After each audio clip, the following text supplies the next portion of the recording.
সালাম আলাইকুম।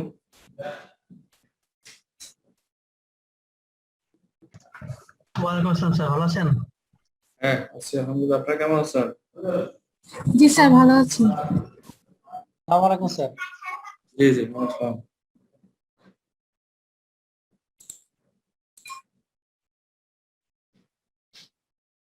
Recording in progress.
আমরা বিসমিল্লাহ করি, কি বলেন স্যার? সবাই কি আছেন আপনারা? 64 জন আমাদের পার্টিসিপেন্ট। জি স্যার আছি। পার্টিসিপেন্ট একটু দেরি করে জয়েন করতেছে। আমরা শুরু করি। আমাদের আসলে ডিসিশন মেকিং এর বেশ কয়েকটা অঙ্ক দেখতে হবে, অ্যাটলিস্ট 5-6টা অঙ্ক দেখতে হবে। এই ক্লাস এর পরের ক্লাসও আমরা ডিসিশন মেকিং এর অঙ্কগুলো দেখবো।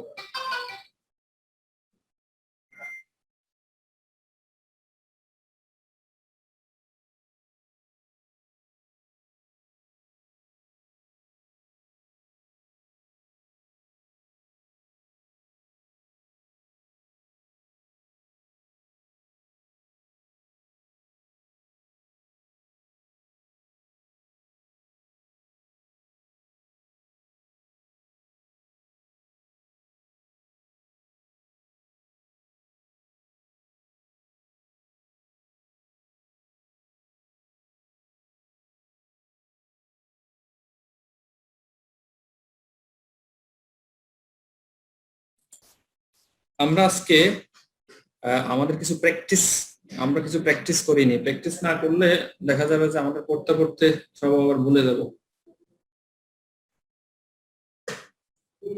স্যার আসসালামু আলাইকুম স্যার। জি ওয়ালাইকুম স্যার আসসালাম। স্যার ম্যাথের স্যার স্লাইডটাকে স্যার শেয়ার করে দেবেন স্যার হোয়াটসঅ্যাপে স্যার? না, শেয়ার করি নাই, এখনো শেয়ার করে দিতে পারি। ম্যাথটা আপনাদের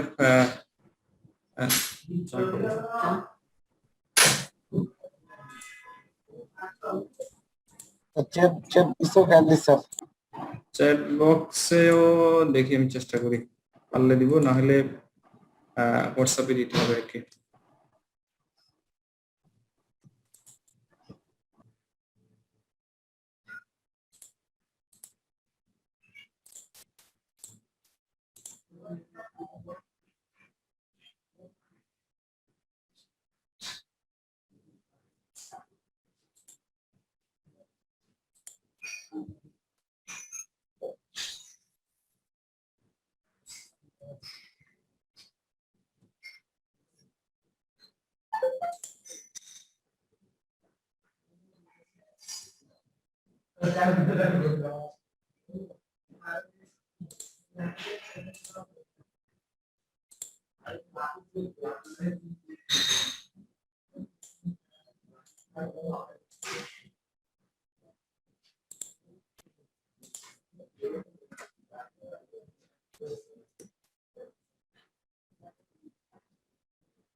আমাদের কোশ্চেন সলিউশন থেকে আমরা প্রশ্নগুলো দেখি। সিলেবাসে যাই থাকুক না কেন, প্রশ্ন করার সময় প্রশ্ন যারা করেন দেখা যায় যে সিলেবাসের সাথে একটু অসামঞ্জস্যপূর্ণ থাকে, যেহেতু ডিসিশন মেকিং বা রিলেভেন্ট কস্টিং অথবা ডিফারেন্সিয়াল অ্যানালাইসিস, এই ক্ষেত্রে অনেকগুলো বইয়ের সাহায্য নিতে পারেন যারা প্রশ্ন করেন, এবং সেক্ষেত্রে প্রশ্ন করার সময় এই সিলেবাসের কোন কন্টেন্টটুকু আছে বা কতটুকু আছে কতটুকু নাই, ওই জিনিসটাকে আসলে দেখা হয় না সব সময়। এই জন্য ডিসিশন মেকিং এর জিনিসগুলো আমাকে ভালোভাবে দেখে নিতে হবে। পরীক্ষার যে জিনিসগুলো রেকারিং হয় সেটা আমাদেরকে দেখতে হবে। সরি স্যার, স্যার একটু ডিস্টার্ব করতে স্যার। স্যার সব চ্যাট বক্সে কাইন্ডলি দিলে দিতে পারছি না স্যার। চ্যাট বক্সে দিতে পারতেছি না, কারণ এটা আবার সেভ করে ওখানে আবার ইয়ে করতে হবে, কারণ চ্যাট বক্সে কপি করে পেস্ট করা যাচ্ছে না। ঠিক আছে, আপনি একটা স্ন্যাপশট নিয়ে নেন, তাইলেই হয়ে যাচ্ছে তো। আর হোয়াটসঅ্যাপে আমি শেয়ার করেছি, যারা হোয়াটসঅ্যাপ দেখছেন তারা হয়তো অলরেডি পেয়ে গেছেন। হ্যাঁ, দুটো প্রশ্ন আমি শেয়ার করলাম, আর যারা পাচ্ছেন না তারা একটু একটা স্ক্রিনশট নিয়ে নেন। আচ্ছা, আমরা একটা প্রশ্ন একটু দেখি। এটা আসছে হচ্ছে সিএমএ ডিসেম্বর 2019। প্রশ্নটা একটু মনোযোগ সহকারে আমরা একটু দেখব। F company makes 40,000 units. একটা কোম্পানির নাম হচ্ছে F কোম্পানি, তৈরি করে হচ্ছে 40,000 unit per year of A part it uses in the products to manufacturers, তিনি যে প্রোডাক্টটা তৈরি করেন তার জন্য একটা কম্পোনেন্ট দরকার হয়, সেটার 40,000 ইউনিট কোম্পানিটা তৈরি করে। The unit product cost of this part is computed as follows. এই 40,000 ইউনিট তৈরি করতে গেলে কস্ট স্ট্রাকচার হচ্ছে এইরকম। কস্ট স্ট্রাকচার হচ্ছে এইরকম, এটা হচ্ছে প্রত্যেকটা ইউনিটের জন্য, প্রতি ইউনিটের প্রোডাক্ট কস্ট বা ম্যানুফ্যাকচারিং কস্ট। ম্যাটেরিয়াল দরকার হয়, ডাইরেক্ট ম্যাটেরিয়াল দরকার হয় 23 টাকা 40 পয়সা, ডাইরেক্ট লেবার 22 টাকা 30 পয়সা, ভেরিয়েবল ম্যানুফ্যাকচারিং ওভারহেড হচ্ছে 1 টাকা 40 পয়সা, ফিক্সড ম্যানুফ্যাকচারিং ওভারহেড হচ্ছে 24 টাকা 60 পয়সা, total unit product cost or manufacturing cost হচ্ছে 71 টাকা 70 পয়সা। An outside supplier has offered to sell to the company all of these parts it needs for taka 59.20 a unit. একজন আউটসাইড সাপ্লায়ার অফার করলো যে আপনি তো 71 টাকা 70 পয়সা দিয়ে প্রোডাক্টটা তৈরি করেন, আমি আপনাকে এই পার্টসটা সাপ্লাই করতে পারবো 59 টাকা 20 পয়সা। আপাত দৃষ্টিতে দেখলে মনে হয় যে 71 টাকা দিয়ে নিজে কেন ম্যানুফ্যাকচার করব, আমার উচিত হচ্ছে আউটসাইড সাপ্লায়ার থেকে নিয়ে নেওয়া। If the company accepts this offer, the facilities now being used to make the part could be used to make more units of product that is high demand.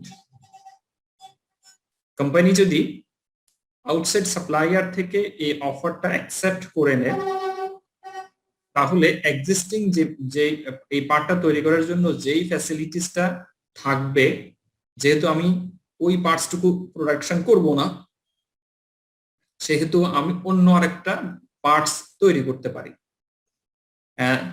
তৈরি করলে দেখা যাচ্ছে যে কি এটার একটা মার্কেটে ভালো ডিমান্ড আছে। এখন এরপর হচ্ছে কি, the additional contribution margin on this other product would be টাকা 3,52,000 per year.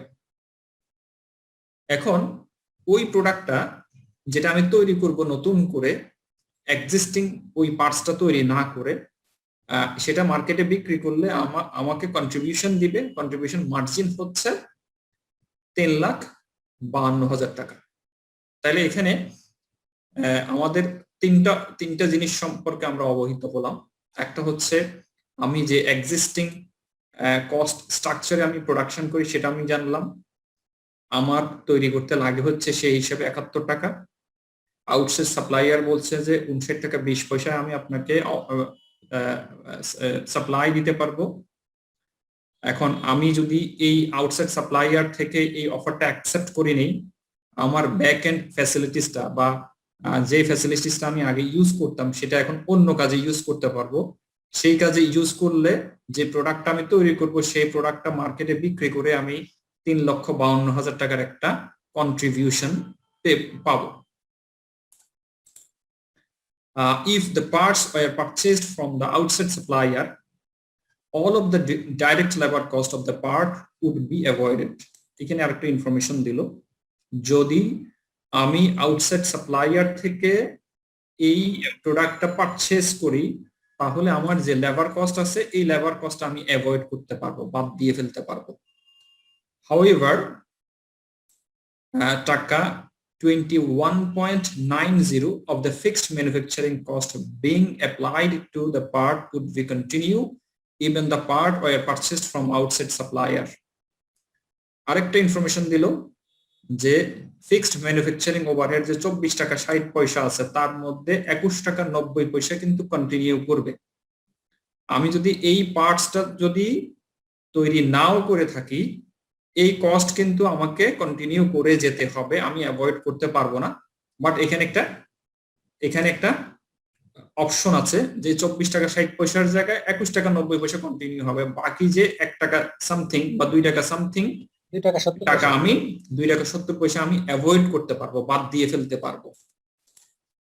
This manufacturing overhead cost would be applied to company's remaining product. এই যে এই 21 টাকা 90 পয়সা আমি আর অ্যাভয়েড করতে পারবো না, এই কস্টটা আমার অ্যাপ্লাই করতেই হবে কোম্পানির অন্য প্রোডাক্ট বা অন্য এলিমেন্টের সহিত, এটাকে অ্যাপ্লাই করতে হবে। Company as a whole avoid করার সুযোগ নেই। এখানে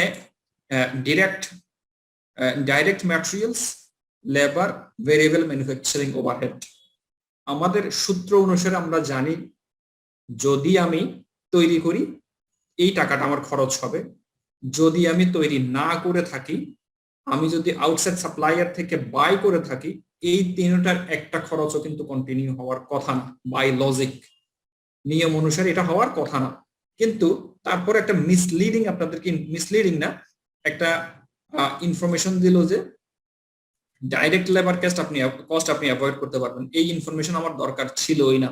আমি আউটসাইড সাপ্লায়ার থেকে যদি এই অফারটা অ্যাকসেপ্ট করিনি বা বাই করিনি, বেসিক্যালি আমরা এই তিনটা কস্টকে অ্যাভয়েড করতে পারবো।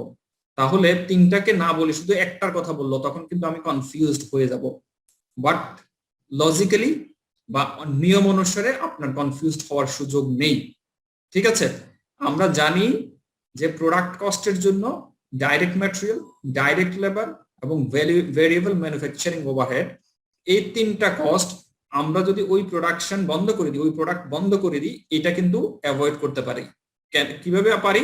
আমরা জানি যে পার ইউনিটের ভেরিয়েবল কস্ট হচ্ছে ফিক্সড, আমি এটা উৎপাদন করলে খরচ হবে, আর যদি উৎপাদন না করি এই টাকাটা খরচ হবে না পার ইউনিটে। ঠিক আছে, এতটুকু হচ্ছে আমাদের প্রশ্ন বুঝতে আপনাদের কারো কোনো সমস্যা হলো কিনা?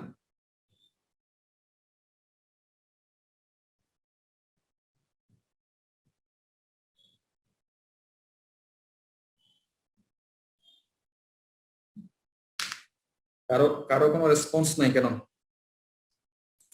স্যার সবাইকে আমরা প্রশ্নটা বুঝতে পারলাম? একটা মিনিট সময় দেন স্যার, একটু কোশ্চেনটা আরেকবার করে নিচ্ছি। হ্যাঁ, আবার একটু পড়ে নেন, কারণ আমিও প্রশ্নটা পড়তে গিয়ে মাথা কাজ করে না। প্রশ্ন পড়তে গেলে আমারও কাজ করে না, আপনাদেরও হয়তো কাজ করবে না।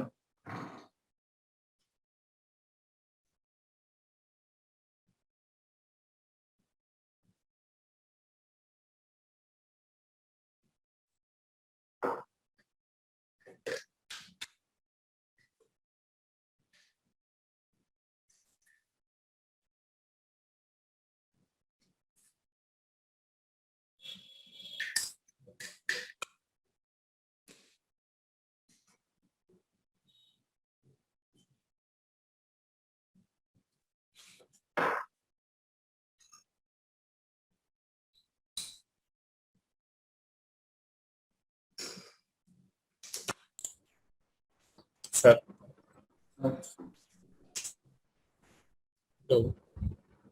হ্যাঁ, শুনতে পাচ্ছি স্যার, শুনতে পাচ্ছেন স্যার? জি। স্যার এখানে আমি যতটুকু প্রথম থেকে দেখতেছিলাম স্যার, যে F company sir 40,000 unit per year sir per produce করতেছে। হ্যাঁ, এটার হচ্ছে টোটাল প্রোডাকশন কস্ট হচ্ছে 71.70। এখন 40,000 ইউনিট প্রোডাকশন করে, 40,000 ইউনিটকে যখন আপনি, এটা ইয়ারলি, এখন পার ইউনিটের কস্টটা নিচে, কস্ট স্ট্রাকচারটা নিচে দেওয়া হয়েছে। পার কস্ট হচ্ছে 71.70 টাকা। জি। এখন স্যার হচ্ছে এখন আউটসাইড সাপ্লায়ার তাকে অফার করতেছে যে তাদের কাছে সেল করে দেওয়ার জন্য all of this part. Sir এখানে তাদের সেল করে দিতে পারতেছে কেন স্যার 59 টাকা দিয়ে sir?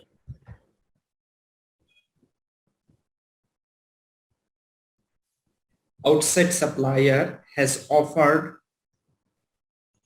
to sell to the company, অর্থ কি?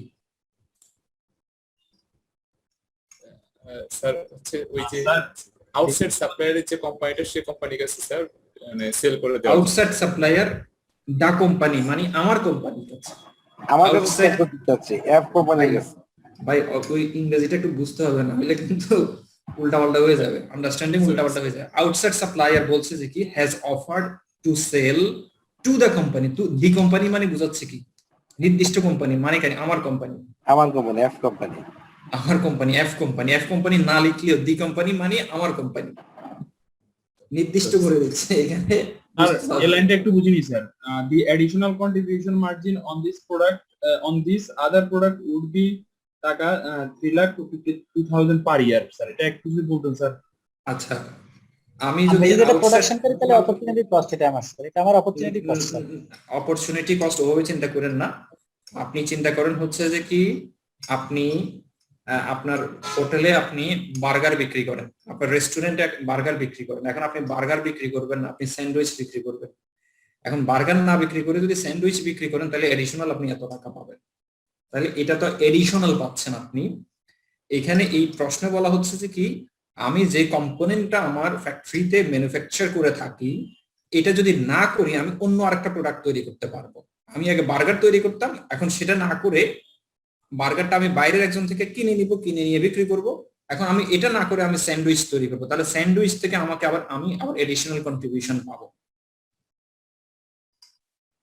জি স্যার, বুঝতে পারছি, ধন্যবাদ স্যার।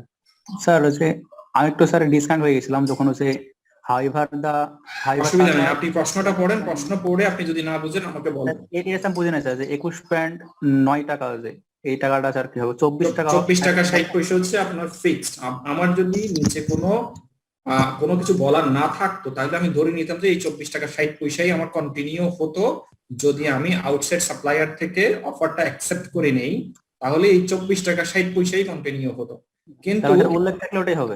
কিন্তু ওই ফিক্সড ম্যানুফ্যাকচারিং ওভারহেডের মধ্যে হয়তো কোনো একটা স্যালারি আছে বা কারো কোনো ফিক্সড স্যালারি আছে, যেই স্যালারিটা আমাকে আর দিতে হচ্ছে না, তাকে হয়তো আমি বিদায় করে দিতে পারতেছি, যার কারণে কিছু কস্ট সেভিংস হবে। মূল কথা হচ্ছে কিছু কস্ট সেভিংস হবে যদি আপনি ওই কম্পোনেন্টটা আপনি তৈরি না করেন। তাহলে প্রশ্ন উত্তর দাঁড়াচ্ছে কি 24 টাকা 60 পয়সা কন্টিনিউ হচ্ছে না, কন্টিনিউ হবে হচ্ছে 21 টাকা 90 পয়সা। স্যার আমরা যদি আউটসাইড সাপ্লাই থেকে ওই জিনিসটা অ্যাকসেপ্ট করি তাহলে ফিক্সড কস্ট 21.90 হবে। জি জি জি জিনিসটা কি এরকম না? জি জি স্যার এই যে 3,52,000 টাকা স্যার, এটা হচ্ছে তো আমরা অন্য একটা প্রোডাক্ট তৈরি করতে পারবো যেখান থেকে স্যার কন্ট্রিবিউশন মার্জিন হচ্ছে 3,52,000 টাকা আসবে। জি স্যার, জি স্যার, জি স্যার আমরা যখন মানে এই অঙ্কটা যখন করব তো এখানে তো একটা পার্টিকুলার প্রোডাক্টের উপর ডিসিশন নিব, তো এই ডিসিশন নেওয়ার ক্ষেত্রে কি স্যার এই লাইনটা কি মানে এই 3,52,000 টাকার এই ফিগারটা কি স্যার আমাদের প্রয়োজন আছে? আছে ম্যাডাম, আছে কি জন্য? আপনার কাছে একটা ক্লথিং ইন্ডাস্ট্রি আছে, আপনি সেখানে সালোয়ার কামিজ তৈরি করেন। এখন আমি গিয়ে বললাম যে ম্যাডাম আপনার তো টিজে তৈরি করার দরকার নাই, আমি আপনাকে সাপ্লাই দিব, আমি আপনাকে 60 টাকার দর 60 টাকার দর সাপ্লাই দিব, তখন আপনি চিন্তা করবেন কি আমার কাছে যে ফ্যাক্টরিটা আমার কাছে আছে অথবা আমার যেখানে আমি তৈরি করি ওই প্রিমিসেসটা খালি পড়ে থাকবে না? জি স্যার। আপনার বাসায় আপনি তৈরি করেন, তাহলে আমি যদি বলি যে ম্যাডাম আপনাকে আমি সালোয়ার কামিজ আমি প্রোভাইড করবো, আপনার তৈরি করার দরকার কি, আপনি শুধু আমার থেকে নিয়ে বিক্রি করবেন, তখন আপনি কি চিন্তা করবেন যে তাহলে আমি যদি এটা না তৈরি করি, আপনি চিন্তা করবেন এভাবে যে আমি যদি তৈরি না করি এই প্রিমিসেসটা আমি অন্য একটা কাজে লাগাবো। সে ফর এক্সাম্পল তখন আপনি সালোয়ার কামিজ থেকে গিয়ে বুটিকের কোনো অন্য একটা আইটেম তৈরি করলেন, তাহলে ওই বুটিকের আইটেম থেকে আপনার কিছু এডিশনাল সিএম আসবে, এডিশনাল কিছু প্রফিট আসবে না? জি স্যার, জি স্যার। না, আপনি যদি আমার ডিসিশনটা অ্যাকসেপ্ট করে নেন, আমি আপনাকে যে অফারটা দিলাম সেটা অ্যাকসেপ্ট করে নিলে না ওই অপশন আপনি পাচ্ছেন, আদারওয়াইজ তো পাচ্ছেন না। জি স্যার। তাহলে কি এটার সাথে রিলেটেড হবে না? জি স্যার, জি স্যার। জি।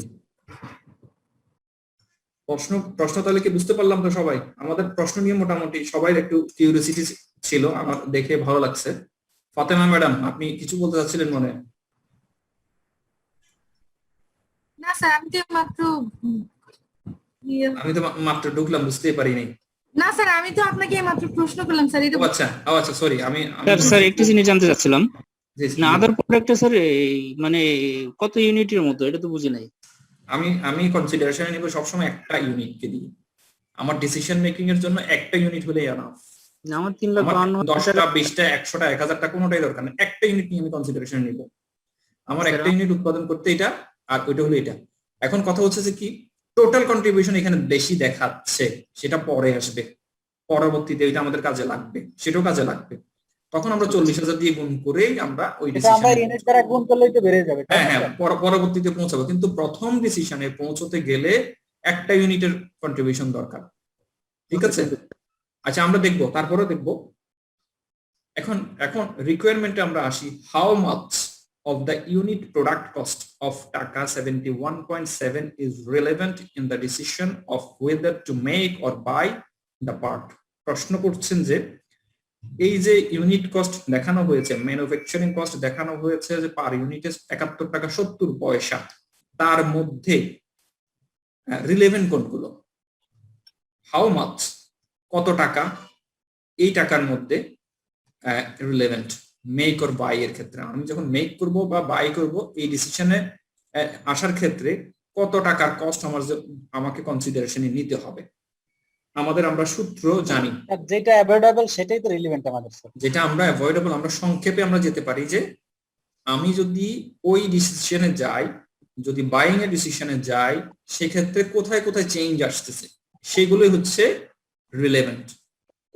কোথায় কোথায় চেঞ্জ আসতেছে সেটাই হচ্ছে রিলেভেন্ট। কোথাও যদি চেঞ্জ না আসে সেটা কিন্তু রিলেভেন্ট না। ঠিক আছে, এটা আমরা রিপিটেডলি পড়ে আসছি। তাহলে আমি যদি বাই করতে যাই, এই ডিরেক্ট ম্যাটেরিয়াল কস্ট লাগবে না, ডাইরেক্ট লেবার কস্ট লাগবে না, ভেরিয়েবল ম্যানুফ্যাকচারিং কস্ট অ্যাভয়েড করতে পারবো, তাহলে এই তিনটা অ্যাভয়েড করতে পারবো। প্লাস এই 24 টাকার মধ্যে আমার 2 টাকা 70 পয়সা আমি অ্যাভয়েড করতে পারবো। 24 টাকা 60 পয়সার মধ্যে কন্টিনিউ হবে হচ্ছে 21 টাকা 90 পয়সা, তাহলে ডিসকন্টিনিউ হচ্ছে বা অ্যাভয়েড হচ্ছে 2 টাকা 70 পয়সা, তাহলে এটাও রিলেভেন্ট। যদি ফিক্সড ম্যানুফ্যাকচারিং কস্টের মধ্যে কোনো চেঞ্জ চলে আসে তাহলে কিন্তু সেটা রিলেভেন্ট কস্ট হয়ে যাবে। ঠিক আছে, রিলেভেন্ট কতটুকু, যতটুকু চেঞ্জ হচ্ছে ততটুকু। ঠিক আছে, তাহলে এই তিনটা আইটেমের সাথে direct material, direct labour, variable manufacturing overhead plus 2 টাকা 70 পয়সা যোগ করলে যা হবে সেটাই হচ্ছে রিলেভেন্ট কস্ট। ঠিক আছে, হাউ মাচ, তাহলে এই তিনটা প্লাস ওইটার যোগফল হলে এটা হচ্ছে রিলেভেন্ট ম্যানুফ্যাকচারিং কস্ট। এটা হচ্ছে আমাদের উত্তর। স্যার এটা কারবার বলবেন? আবার বলবো? আচ্ছা, আপনার নাম কি? রাহুল? সালাউদ্দিন। আচ্ছা ঠিক আছে, অসুবিধা নেই। সালাউদ্দিন ছাড়া আর অন্যরা কি বুঝছেন এই কথাটা, না বুঝেন নেই? আমি একটু আইডিয়া নেওয়ার জন্য। জি স্যার বুঝছি স্যার। তারা না, আমি বুঝিনি স্যার। আমি বুঝিনি মানে কে? শাহিদা। শাহিদা, আচ্ছা ঠিক আছে। আমরা অন্য সলিউশনে যাই। এই চেহারাটাকে পরিচিত আমাদের কাছে? কিছুটা কি পরিচিত? আচ্ছা, এটা আপনাদের জন্য তৈরি করা হয়েছে। দেখেন, নাম্বার অফ ইউনিট কত? 40,000 ইউনিট। ঠিক আছে না? প্রশ্নে তো এরকমই ছিল। জি স্যার। আচ্ছা, যারা বুঝেন নাই তারা একটু রেসপন্স করবেন, যারা বুঝছেন তো গুড। জি স্যার 40,000 ইউনিট। আচ্ছা, আমাদের জন্য আমি মেক করলে 23 টাকা 40 পয়সা লাগবে, তারপরে লেবারে লাগবে 22 টাকা 30 পয়সা, ভেরিয়েবল ওভারহেডে লাগবে হচ্ছে 1 টাকা 40 পয়সা। আমি যদি বাই করি এই টাকাটা কি লাগবে? জি না। লাগবে না। আচ্ছা, এরপরে আসেন আরেকটা আইটেম আছে, fixed cost related to make 2 টাকা 70 পয়সা, বাই করলে লাগে না। কোত্থেকে পেলাম এটা? 24 টাকা 60 পয়সা বিয়োগ 21 টাকা বিয়োগ 21 টাকা 90 পয়সা। ফিক্সড কস্ট থেকে স্যার। হ্যাঁ, ফিক্সড কস্ট থেকে। আচ্ছা, এখন এই 21 টাকা 90 পয়সা আমি দুই জায়গার কোথাও কনসিডারেশনে আনবো না, কারণ মেক করতেও লাগবে, বাই করতেও লাগবে। যদি মেক করতেও লাগে, বাই করতেও লাগে, তাহলে এটা তো রিলেভেন্ট হচ্ছে না। এটা কি রিলেভেন্ট হচ্ছে? না স্যার। জি না স্যার। আচ্ছা, তাহলে আমরা তাহলে সংক্ষেপে বুঝে নিই। আমি যে প্রোডাক্টটা তৈরি করতাম এটা যদি না করি তাহলে এই 23 টাকা 40 পয়সা, 22 টাকা 30 পয়সা, 1 টাকা 40 পয়সা আমার লাগবে না, এবং আমি এই 2 টাকা 70 পয়সাও অ্যাভয়েড করতে পারবো। তাহলে টোটাল অ্যাভয়েড করতে পারবো কত? 49 টাকা 80 পয়সা। ঠিক আছে, এই 49 টাকা 80 পয়সা যাহা আমি অ্যাভয়েড করতে পারবো, এটাকে বলছে রিলেভেন্ট কস্ট, এটাকে বলছে ডিফারেন্সিয়াল কস্ট, এটাকে বলছে রিলেভেন্ট কস্ট। তাহলে কি আমি বুঝাইতে পারলাম? জি স্যার। আচ্ছা, জি স্যার। 2 টাকা 70 পয়সা এটা মানে কত টাকা দেন, কিভাবে আসে একটু বলবেন একবার? আমি একবার দুবার বলে আসছি আপনাদেরকে। 24 টাকা 60 পয়সা হচ্ছে আমার ফিক্সড ম্যানুফ্যাকচারিং ওভারহেড। আমরা যদি এই নিচে কোথাও কোনো তথ্য দেওয়া না থাকতো, এই 24 টাকা 60 পয়সাকে আমি কোথাও কনসিডারেশনে নিতাম না, ঠিক আছে। কিন্তু প্রশ্নে বলা হয়েছে যে কি ফিক্সড ম্যানুফ্যাকচারিং এর মধ্যে 21 টাকা 90 পয়সা পর্যন্ত কন্টিনিউ হবে, বাকিটা ডিসকন্টিনিউ হয়ে যাবে। তাহলে ডিসকন্টিনিউ কত টাকা হবে, অ্যাভয়েড হয়ে যাবে কত টাকা, এটা পার্থক্যটা 2 টাকা 70 পয়সা, 2 টাকা 70 পয়সা আমি বাদ দিতে পারবো, অ্যাভয়েড করতে পারবো, ঠিক আছে, এই 2 টাকা 70 পয়সা।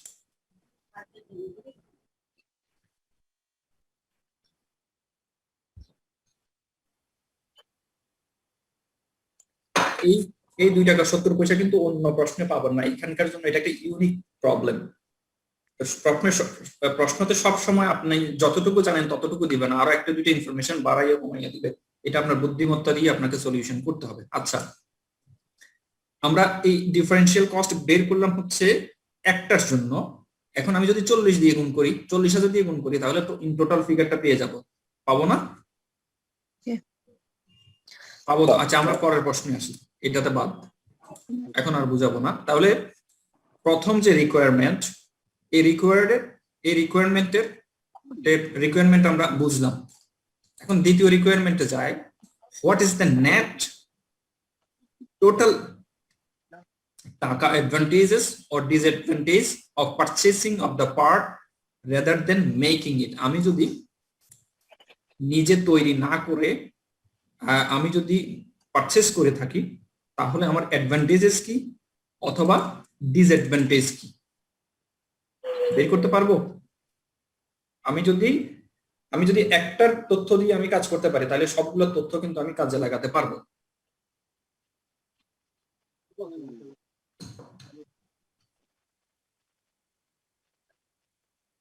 প্রশ্নটা বুঝলাম কিনা?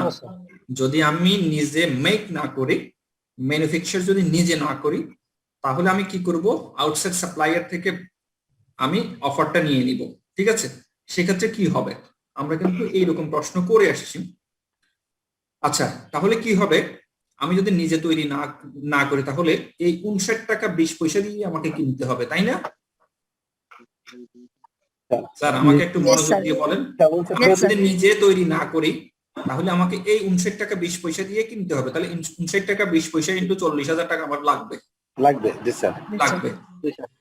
আবার আমার এই ফিক্সড ম্যানুফ্যাকচারিং ওভারহেডের মধ্যে 21 টাকা 90 পয়সা কিন্তু কন্টিনিউ হবে, এই খরচটাও কিন্তু হবে, এটাও আমার লাগবে। তাহলে দুটো খরচ কিন্তু আমার লাগবে, একটা হচ্ছে যে কি এই টাকাটা আমার কন্টিনিউ হবে, এই টাকাটাও আমার লাগবে। আরেকটা জিনিস আমি বেনিফিট পাবো, আমি যে এক্সিস্টিং কম্পোনেন্টটা তৈরি করতাম, এটা ডিসকন্টিনিউ করে আরেকটা প্রোডাক্ট তৈরি করবো একই প্রিমিসেসে, সেখান থেকে আমি 3,52,000 টাকার একটা বেনিফিট পাবো, ঠিক আছে। এই বেনিফিটটা কি করব, সেখান থেকে বিয়োগ করব, সেই বেনিফিটটা বিয়োগ করব, যেহেতু বেনিফিট, তাহলে খরচ থেকে যদি বেনিফিটটা বাদ দেই, বাকি যা থাকবে সেটাই আমার খরচ হবে। তাহলে কত টাকা খরচ হয় আমরা একটু দেখে নিই, আমরা একটু শর্টকাটে দেখি এটা, এরপরে আবার আমরা ডিটেইলস দেব। ম্যানুফ্যাকচার করতে লাগবে হচ্ছে আমার 49 টাকা 80 পয়সা, এটা আমরা এর আগের রিকোয়ারমেন্টে দেখলাম, 49 টাকা 80 পয়সা into 40,000 unit.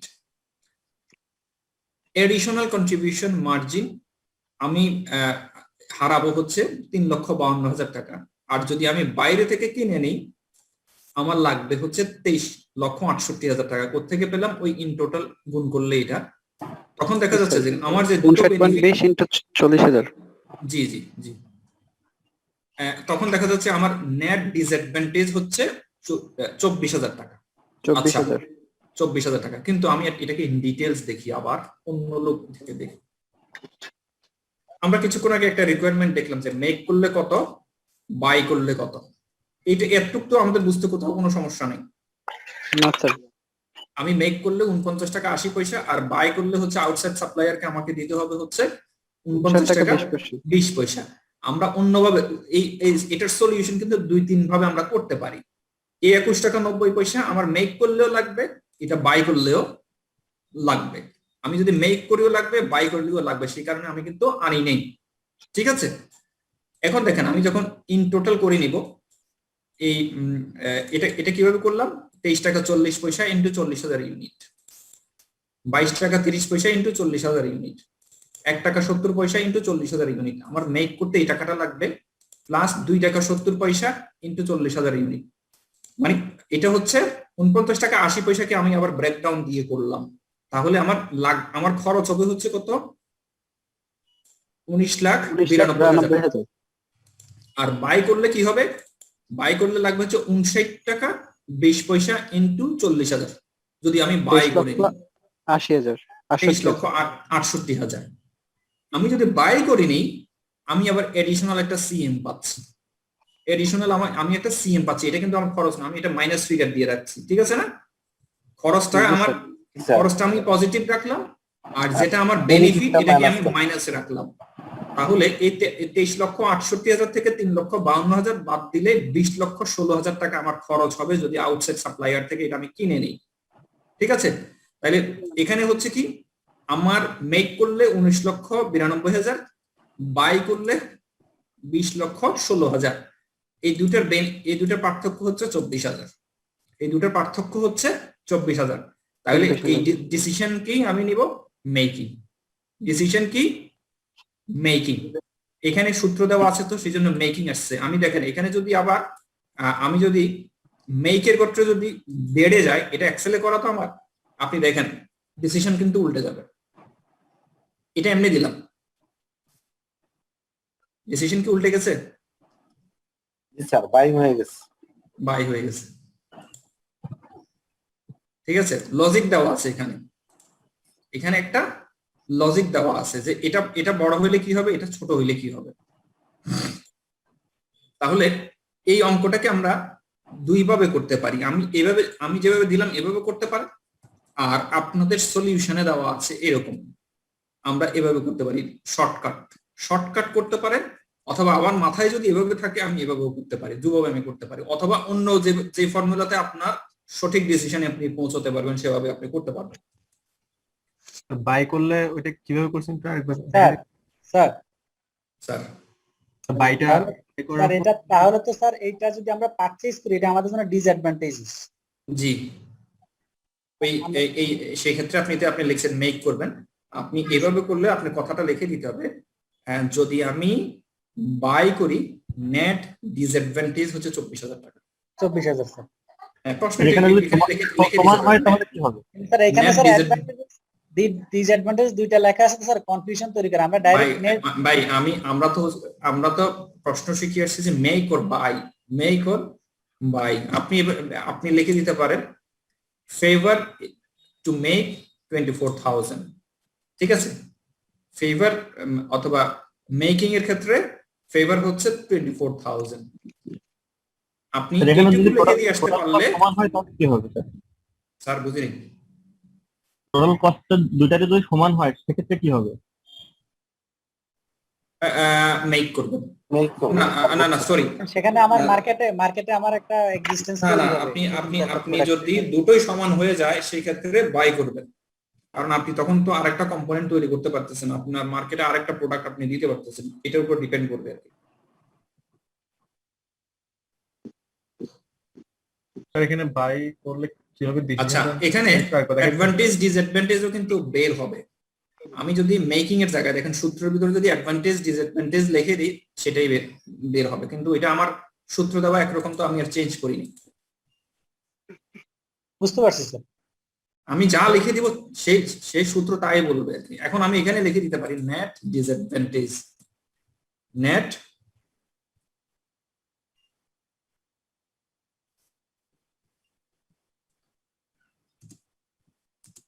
in favor of buying, যদি আমি বাই করি এটা ডিসঅ্যাডভান্টেজ হবে, ঠিক আছে? একটু লিখে দিলে তার আর কারো কোনো প্রশ্নই থাকবে না। স্যার এবার বলেন আর কারো কোনো প্রশ্ন আছে কি? স্যার ওই যে স্যার এক্সেল শিটে বাইয়ের ক্ষেত্রে কিছু কথা বলছিলেন স্যার, এটা একটু একবার বলবেন স্যার। বাইয়ের ক্ষেত্রে আর কি বলছিল? মানে হচ্ছে বাইয়ের ক্ষেত্রে অপশন একটাই, শুনে বলছিলেন যে স্যার মানে বাইয়ের ক্ষেত্রে অপশন একটাই, এই 3,52,000 টাকা সাধারণত থাকবে না, এই টাকাটা থাকবে, আর অ্যালোকেটেড ওভারহেডটা কিন্তু কন্টিনিউ হবে, কিন্তু আমি কন্টিনিউ হলো আনবো না। কেন আনবো না? সেটা মেকের ক্ষেত্রে কন্টিনিউ হয়, বাইয়ের ক্ষেত্রেও কন্টিনিউ হয়, তাহলে দুই ক্ষেত্রে যদি একই একই আমাদের জিনিসটা লেগে যায় তাহলে সেটা আমি আর আনবো না, কারণ এটা তো আর আমি অ্যাভয়েড করতে পারছি না। ডিফারেন্সিয়াল কস্টটা নিয়ে আসবো আমরা স্যার। জি জি। কন্ট্রিবিউশনটা মাইনাস হচ্ছে কেন এখানে স্যার? এডিশনাল আচ্ছা, খরচটা যদি পজিটিভ হয়, তাহলে আয়টা কি হবে? নেগেটিভ হবে, আমি যদি বলি যে আয়টা পজিটিভ, তাহলে ব্যয়টা কি হবে? কম হবে, নেগেটিভ হবে। নেগেটিভ হবে। মানে আপনি যেভাবে লেখেন না কেন, আমি যদি এখানে এটাকে নেগেটিভ বলি, খরচটাকে আপনি নেগেটিভ বলি, তাহলে এটাকে তখন আমি পজিটিভ ফিগার করবো। বুঝে গেছে? স্যার মানে আমরা যদি বাই করি 59 টাকাকে যদি আমি 40,000 দিয়ে গুণ করি স্যার, তাহলে স্যার ওই রেজাল্টে তো ওইটা না স্যার, এই যে 23,68,000। একই রেজাল্ট। Sir sir. আমরা স্যার আপনি যে এক্সেল শিটে দেখাইছেন স্যার, সেখানে আমরা 3,52,000 তো স্যার মেকের ঘরেও লিখতে পারি, কন্ট্রিবিউশন মার্জিন লিখে প্লাস ফিগার দিয়ে সেখানেও তো লিখতে পারি। না, এখানে একটু সেখানেও লিখতে পারি, ইয়েস। না, সেখানে যদি না না না না না, হবে না তো। সেখানে যদি আপনি পজিটিভ ফিগার দেন তাহলে কি হবে? 19,92,000 সাথে এই টাকাটা যোগ হয়ে যাবে। হ্যাঁ স্যার, যোগ হলে তো স্যার আমার তাহলে তো স্যার 24,000 টাকা ডিফারেন্স থাকে স্যার। আপনি আচ্ছা, হ্যাঁ থাকবে, ইয়েস থাকবে, একই এখানে পজিটিভ ওখানে নেগেটিভ, একই। থ্যাংক ইউ মানে এখানে তখন হবে অপরচুনিটি লস হিসেবে থাকবে আর কি। স্যার। সেম, ঠিক আছে। আচ্ছা, আর কারো কোনো আন্ডারস্ট্যান্ডিং এর সমস্যা আছে কিনা?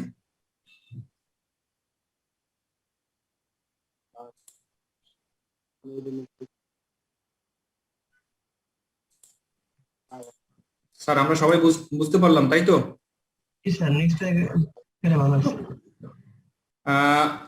What is the maximum amount the company would be willing to pay an outside supplier per unit for the part if the supplier commits to supplying all 40,000 units required each year?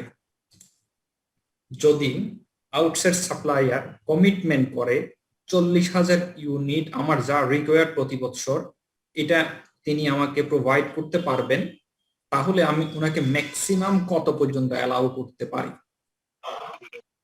এই ক্ষেত্রে সূত্র হচ্ছে, এই ক্ষেত্রে logic হচ্ছে, outside supplier আমি যত টাকা অ্যাভয়েড করতে পারবো, আমি উৎপাদন না করে যত টাকা অ্যাভয়েড করতে পারবো, তত টাকাই আমি ওনাকে ম্যাক্সিমাম অ্যালাউ করতে পারবো।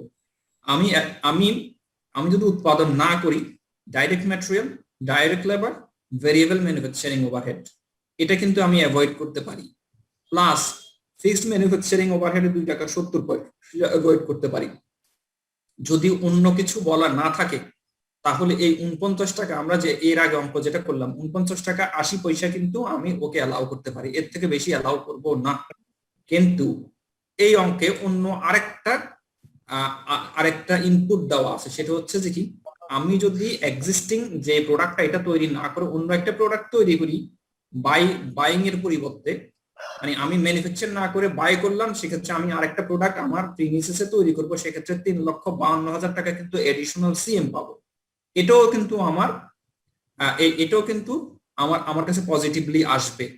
সো 3,52,000-কে আমি যদি 40 দিয়ে ভাগ করি, যে টাকাটা হয় এইটা একটু পর্যন্ত আমি তাকে অ্যালাউ করতে পারি।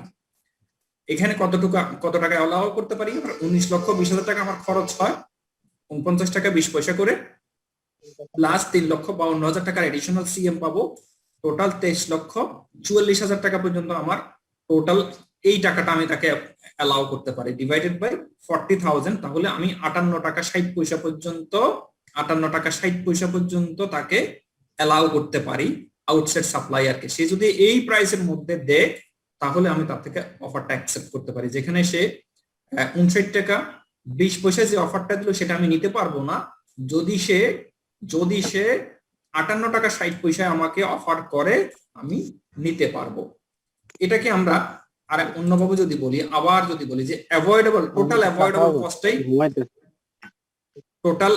অ্যাভয়েডেবল কস্টটাই আমি তার থেকে নিতে পারি। একটু ক্লাস করতেছি তো ঘুমাই পড়তেছি। ওই যে টিচারে জিজ্ঞেস করে, কয় এমদাদ সাহেব আপনি ঘুমান কেন? স্যার এখানে যদি হচ্ছে যে হ্যাঁ, ফাতেমা আবার বলেন।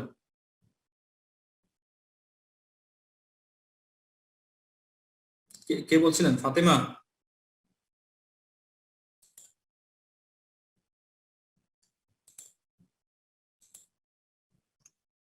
স্যার সেটা একটু কনফিউশন মনে হচ্ছে স্যার।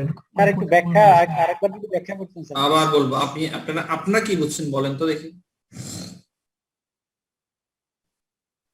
আমি যেটা বুঝলাম যে কোম্পানি আসলে এই মানে পারচেজের জন্য কত টাকা পর্যন্ত দিতে পারে আর কি, আউটার সাপ্লায়ারদের। হ্যাঁ হ্যাঁ, 58 টাকা 59 টাকা 20 পয়সায় যদি আমি আউটসাইড সাপ্লাইয়ার থেকে কিনি, তাহলে আমার নেট ডিসঅ্যাডভান্টেজ হয় 24,000 টাকা।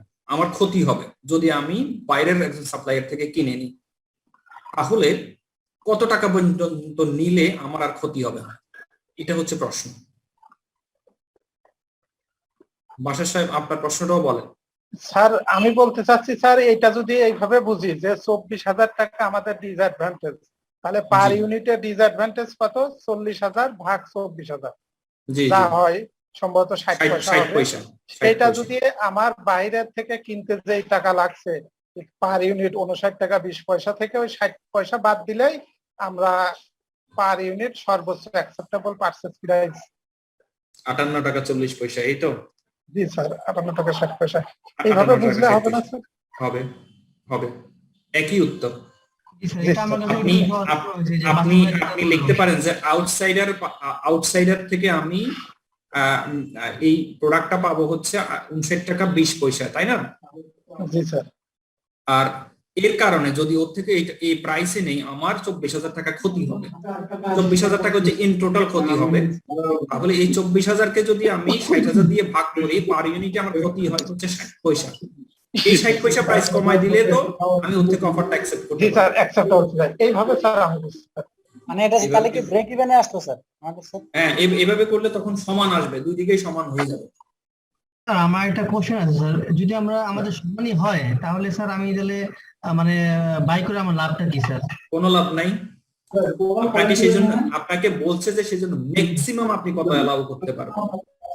প্রশ্নটা সেই জন্য বলা হয়েছে যে ম্যাক্সিমাম এত পর্যন্ত, এর বাইরে কিন্তু এক পয়সাও না। জি স্যার, বুঝতে পেরেছি।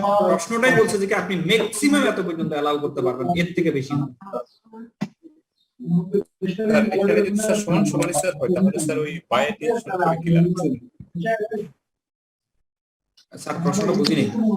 স্যার এখানে যদি সমান সমান স্যার খরচ হয়ে যায় স্যার, হ্যাঁ মানে দুই পাশে যদি সমান সমান হয়, সেক্ষেত্রে স্যার হচ্ছে বাই করা ডিসিশনে গিয়ে কি স্যার লাভ? না, কোনো লাভ নাই, কোনো লাভ নেই। কিন্তু আপনি সেক্ষেত্রে অন্য কনসিডারেশনে তাকে অ্যালাউ করতে পারেন। আপনি যদি সমান সমান হয় সেক্ষেত্রে কিন্তু আপনি নেবেন না, অফারটা অ্যাকসেপ্ট করবেন না। অত অন্য লজিক যদি থেকে থাকে তখন করবেন। কিন্তু প্রশ্ন হচ্ছে যে আপনি ম্যাক্সিমাম কত অ্যালাউ করতে পারেন। আপনি যদি মনে করেন তাকে অ্যালাউ করবেন, এবং আমি যদি এভাবে আপনাকে বলি যে আপনি কথা বলতেছেন কে রে ভাই, আমি মিউট করি, আবার আনমিউট হয়ে যাচ্ছে। আচ্ছা, যিনি প্রশ্ন করছেন, যদি আমি আপনাকে লজিকটা এইভাবে সাজাই দিই, এফ কোম্পানির মালিক হচ্ছেন আপনি, ঠিক আছে? জি কোম্পানির মালিক হচ্ছে আপনার ভাই, যিনি আপনাকে এই অফারটা দিলেন, তখন আপনি কি করবেন?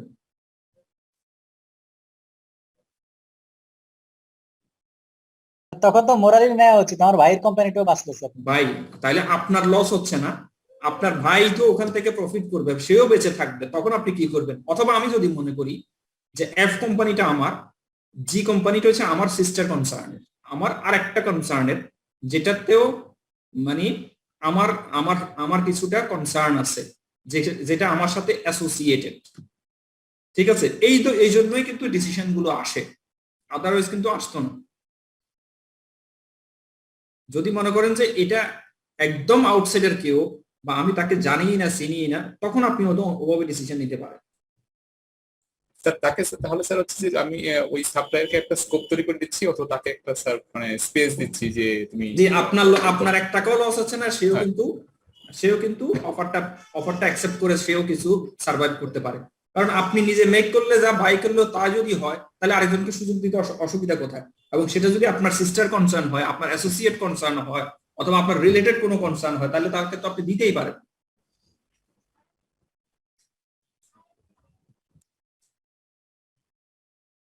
আচ্ছা, তাহলে কি আমরা এগোতে পারি? সত্যি কি স্যার আমাদের যে বর্তমান যে কর্পোরেশন গুলো স্যার, তারা কি ম্যানুফ্যাকচারাররা আছে স্যার, তারা কি দিবে যে এরকম যে যখন ইকুইভ্যালেন্ট একটা ডিসিশন চলে আসে যে মেক করলেও লস নেই, বাই করলে লস নেই স্যার। এই ক্ষেত্রে তো স্যার কোম্পানি তার ইফিসিয়েন্সি ইনক্রিজ করার জন্য হলে তো স্যার মেকের ডিসিশনে যাবে স্যার।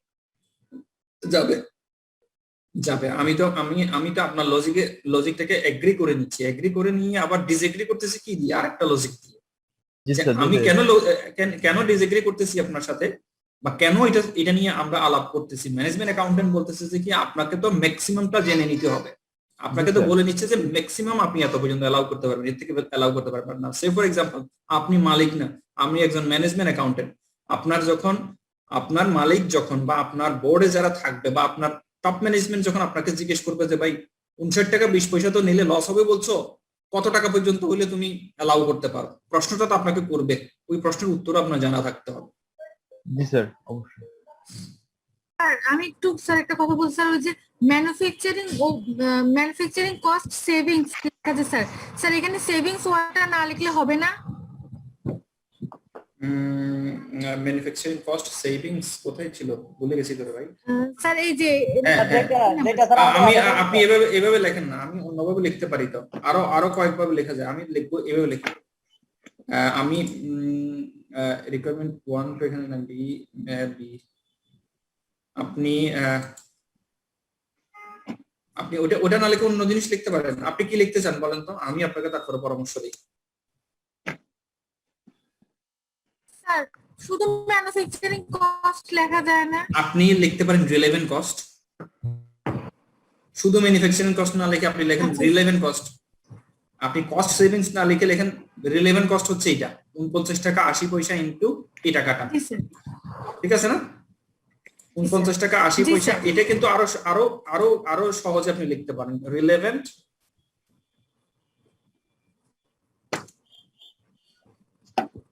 রিলেভেন্ট কস্ট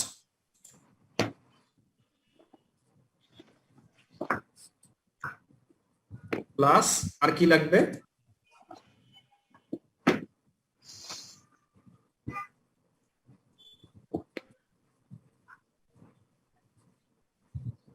এভাবে যদি আপনি লিখে দেন তো কিন্তু কারেক্ট। 50 টাকা 80 পয়সা ছিল না নাকি?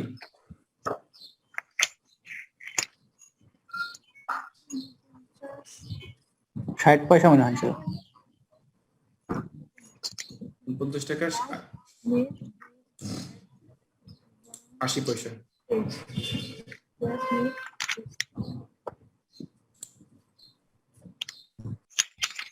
49 টাকা 80 পয়সা, এটা হচ্ছে প্রথমটা, তাই না? প্লাস অ্যাডিশনাল সিএম, এটা দিয়ে করেন। আপনার অ্যাডিশনাল সিএম যেটা আপনি ইয়ে করবেন, আপনি এটা বন্ধ করলে আপনি পাবেন এটা ভ্যালু কত? 8 টাকা 80 পয়সা। 8 টাকা 80 পয়সা relevant cost plus net disadvantage না, এটা হচ্ছে যে এডিশনাল সিএম। অথবা স্যার অপরচুনিটি কস্ট লিখতে পারি না স্যার আমরা? হ্যাঁ এটা লিখতে পারি, এটা অপরচুনিটি কস্ট।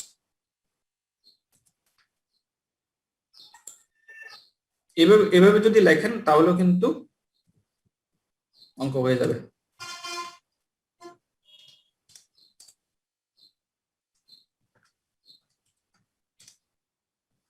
এভাবে তো লেখা যাবে নাকি?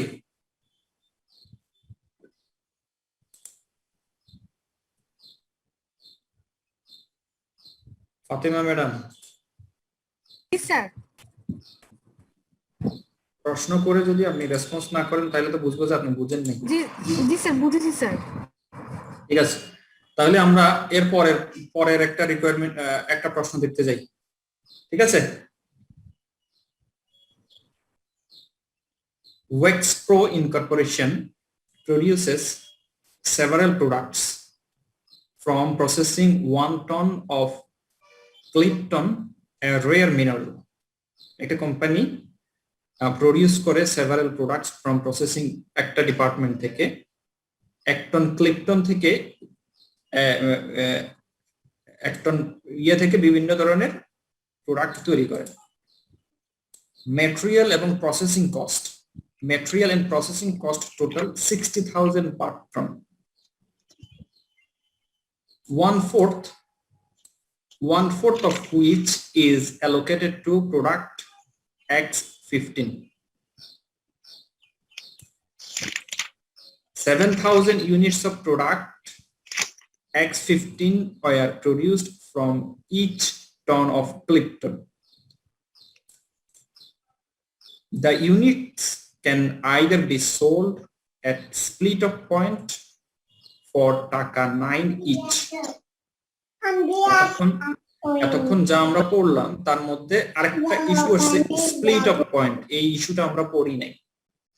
স্প্লিট অফ পয়েন্ট হচ্ছে এমন একটা পয়েন্ট যেখান থেকে আপনি আপনার একটা ফাইনাল প্রোডাক্ট হিসেবে পেয়ে যান, সেই পয়েন্ট থেকে আপনি ওই ফিনিশ গুডসটা আপনি বিক্রি করে দিতে পারেন। এটা হচ্ছে একটা স্প্লিট অফ পয়েন্ট। এই স্প্লিট অফ পয়েন্ট থেকে আপনি বিক্রি করে দিতে পারেন, অথবা আপনি আবার ফার্দার প্রসেস করে অন্য আরেকটা প্রোডাক্ট তৈরি করে নিতে পারেন। এখন the units can be either যে X15টা স্যার এটা কি ওয়ার্ক ইন প্রসেস? না, এটা একটা ডিসিশন মেকিং এর এটাও একটা কনসেপ্ট। এটা আমরা অবশ্য পড়ি নাই, বাট কনসেপ্টটা ছোট এবং প্রশ্নটা আসাতে আমরা একটু দেখে নিচ্ছি। খুবই ছোট, আমরা একটু প্রশ্নটা পড়লে ক্লিয়ার হবে, এরপরে প্রয়োজনে আবার আমরা এটা নিয়ে একটু দেখব। আচ্ছা, আমি যেই ইউনিটটা প্রডিউস করি এটার নাম হচ্ছে X15। এই X15টা আমি একটা নির্দিষ্ট প্রসেস পরে গিয়ে আমি বিক্রি করে দিতে পারি। বিক্রি করে দিলে আমি প্রত্যেকটা ইউনিট 9 টাকা করে বিক্রি করতে পারি, অথবা processed further at a total cost of টাকা 9,500। যদি এর পরে ফার্দার প্রসেস করি টোটাল কস্ট লাগবে হচ্ছে 9,500, দেন এটাকে আমি বিক্রি করতে পারবো 12 টাকা করে। আচ্ছা, এটা ডিসিশন মেকিং এর অঙ্ক বাদ দেন, আমরা একটু আলাপ করি। আপনি একটা রিফাইনারিতে আপনি জব করেন, বা রিফাইনারির একটা আপনি প্রবলেম সলভ করতেছেন। রিফাইনারিতে আমরা যখন ক্রুড দেই, ক্রুডের এক একটা স্টেজে এক একটা প্রোডাক্ট বের হয়। প্রথম স্টেজে সে ফর এক্সাম্পল আমরা ডিজেল পেলাম, এটা একটা স্প্লিট অফ পয়েন্ট। সেই স্প্লিট অফ পয়েন্ট আমি ডিজেল পেতে পারি, এমটিটি পেতে পারি। এমটিটি মানে হচ্ছে তারপলিন, বা আরো কোনো প্রোডাক্ট আমরা পেতে পারি। এরপরে যদি আমি আবার প্রসেস করি, এরপরে দেখা যাচ্ছে পেট্রোল পাওয়া যাচ্ছে, অকটেন পাওয়া যাচ্ছে। এরপরে এটা একটা স্প্লিট অফ পয়েন্ট।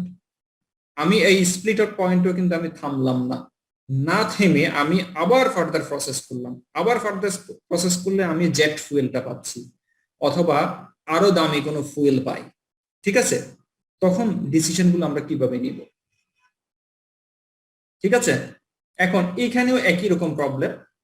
একটা কোম্পানি তার অনেকগুলো প্রোডাক্ট তৈরি করতে পারে, সে তার প্রসেসিং ডিপার্টমেন্টে 1 টন ক্লিপটন দিয়ে সে এই মিনারেলটা দিয়ে সে বিভিন্ন ধরনের প্রোডাক্ট তৈরি করতে পারে।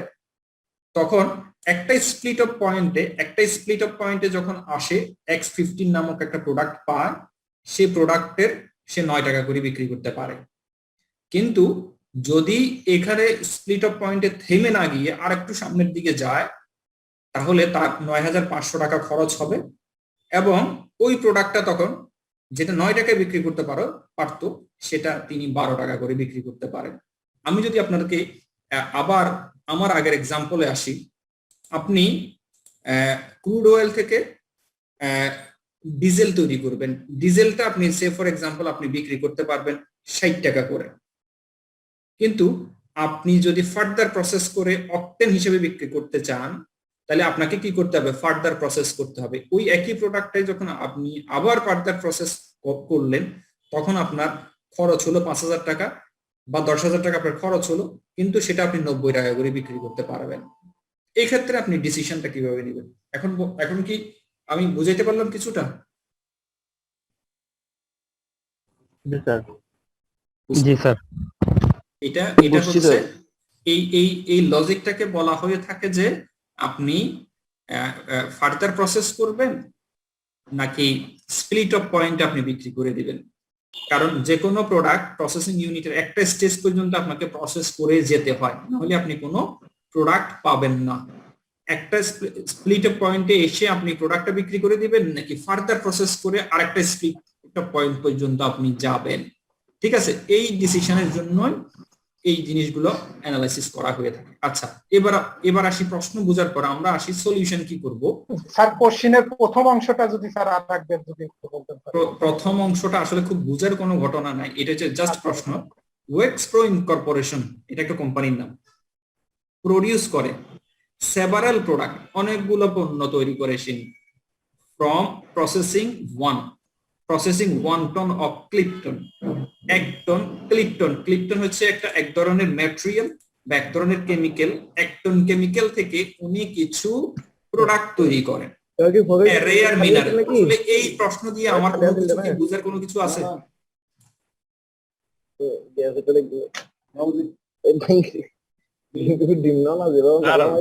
কথা বলতেন স্যার, এটা হ্যাঁ, মিউট করে দিলাম। যিনি প্রশ্ন করলেন উনি আমাকে একটু বলেন তো দেখি, আমি যে প্রথম অংশটুকু পড়লাম এখানে প্রশ্নের কোনো ইনফরমেশন আছে কিনা? আমি আপনাকে এভাবে বলি, 1 টন ক্রুড অয়েল দিয়ে, আমরা যেটাকে সহজে বুঝতে পারি যে 1 টন ক্রুড অয়েল দিয়ে আপনি প্রসেসিং ডিপার্টমেন্টে প্রসেস করে আপনি অনেকগুলো প্রোডাক্ট পান। এই ক্রুড অয়েলটা হচ্ছে একটা রেয়ার মিনারেল। আপনি কি বুঝলেন প্রশ্নে? আপনি কি বুঝলেন? এটুকু বুঝছি স্যার। পরে আচ্ছা, এবার আসেন ম্যাটেরিয়াল যে ক্রুড অয়েলটা আপনি ইউজ করবেন এবং প্রসেসিং কস্ট, শুধু ম্যাটেরিয়াল না, এবং প্রসেসিং করতে কিছু কস্ট লাগে। যে ফর এক্সাম্পল আপনি প্রসেস করতে আপনার কিছু অক্সিজেন লাগে, আপনার একটা মেশিন চালাইতে হয়, আপনার ইলেকট্রিসিটি লাগে। ম্যাটেরিয়াল এবং প্রসেসিং কস্ট হচ্ছে টোটাল 60,000 টাকা পার টন। আচ্ছা, 1/4 of which is allocated to product X। এই 60,000 টাকার যে ম্যাটেরিয়াল কিনলেন, এটা দিয়ে আপনি অনেকগুলো প্রোডাক্ট পান। তার মধ্যে একটা হচ্ছে X15, তার মধ্যে এটার নাম হচ্ছে X15 নামক একটা প্রোডাক্ট আছে।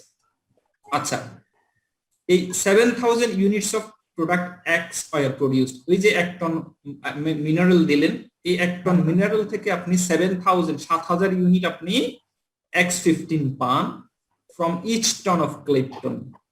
অনেক কথা, অনেক কঠিন প্রশ্ন করলাম এখানে। এই যে প্রশ্নগুলো পড়লাম এতক্ষণ পর্যন্ত, এই পুরোটা হচ্ছে অন্তঃসার শূন্য। আচ্ছা, দ্য ইউনিটস ক্যান বি, যেই X15 আপনি পেলেন 7,000 ইউনিট একটা স্প্লিট অফ পয়েন্টে, একটা স্টেজে আপনি পেলেন, সেই স্প্লিট অফ পয়েন্টে আপনি 9 টাকা করে এটা বিক্রি করে দিতে পারেন, অথবা আপনি ফার্দার প্রসেস করতে পারেন, যার জন্য নতুন করে আপনার আরো 9,500 টাকা লাগবে, দেন আপনি এটা 12 টাকা করে বিক্রি করতে পারবেন। প্রশ্ন কি বুঝাইতে পারলাম? ওকে স্যার, ওকে বুঝছি স্যার। আর যদি না বুঝেন আরো প্র্যাকটিক্যালি বুঝাইতে পারবো।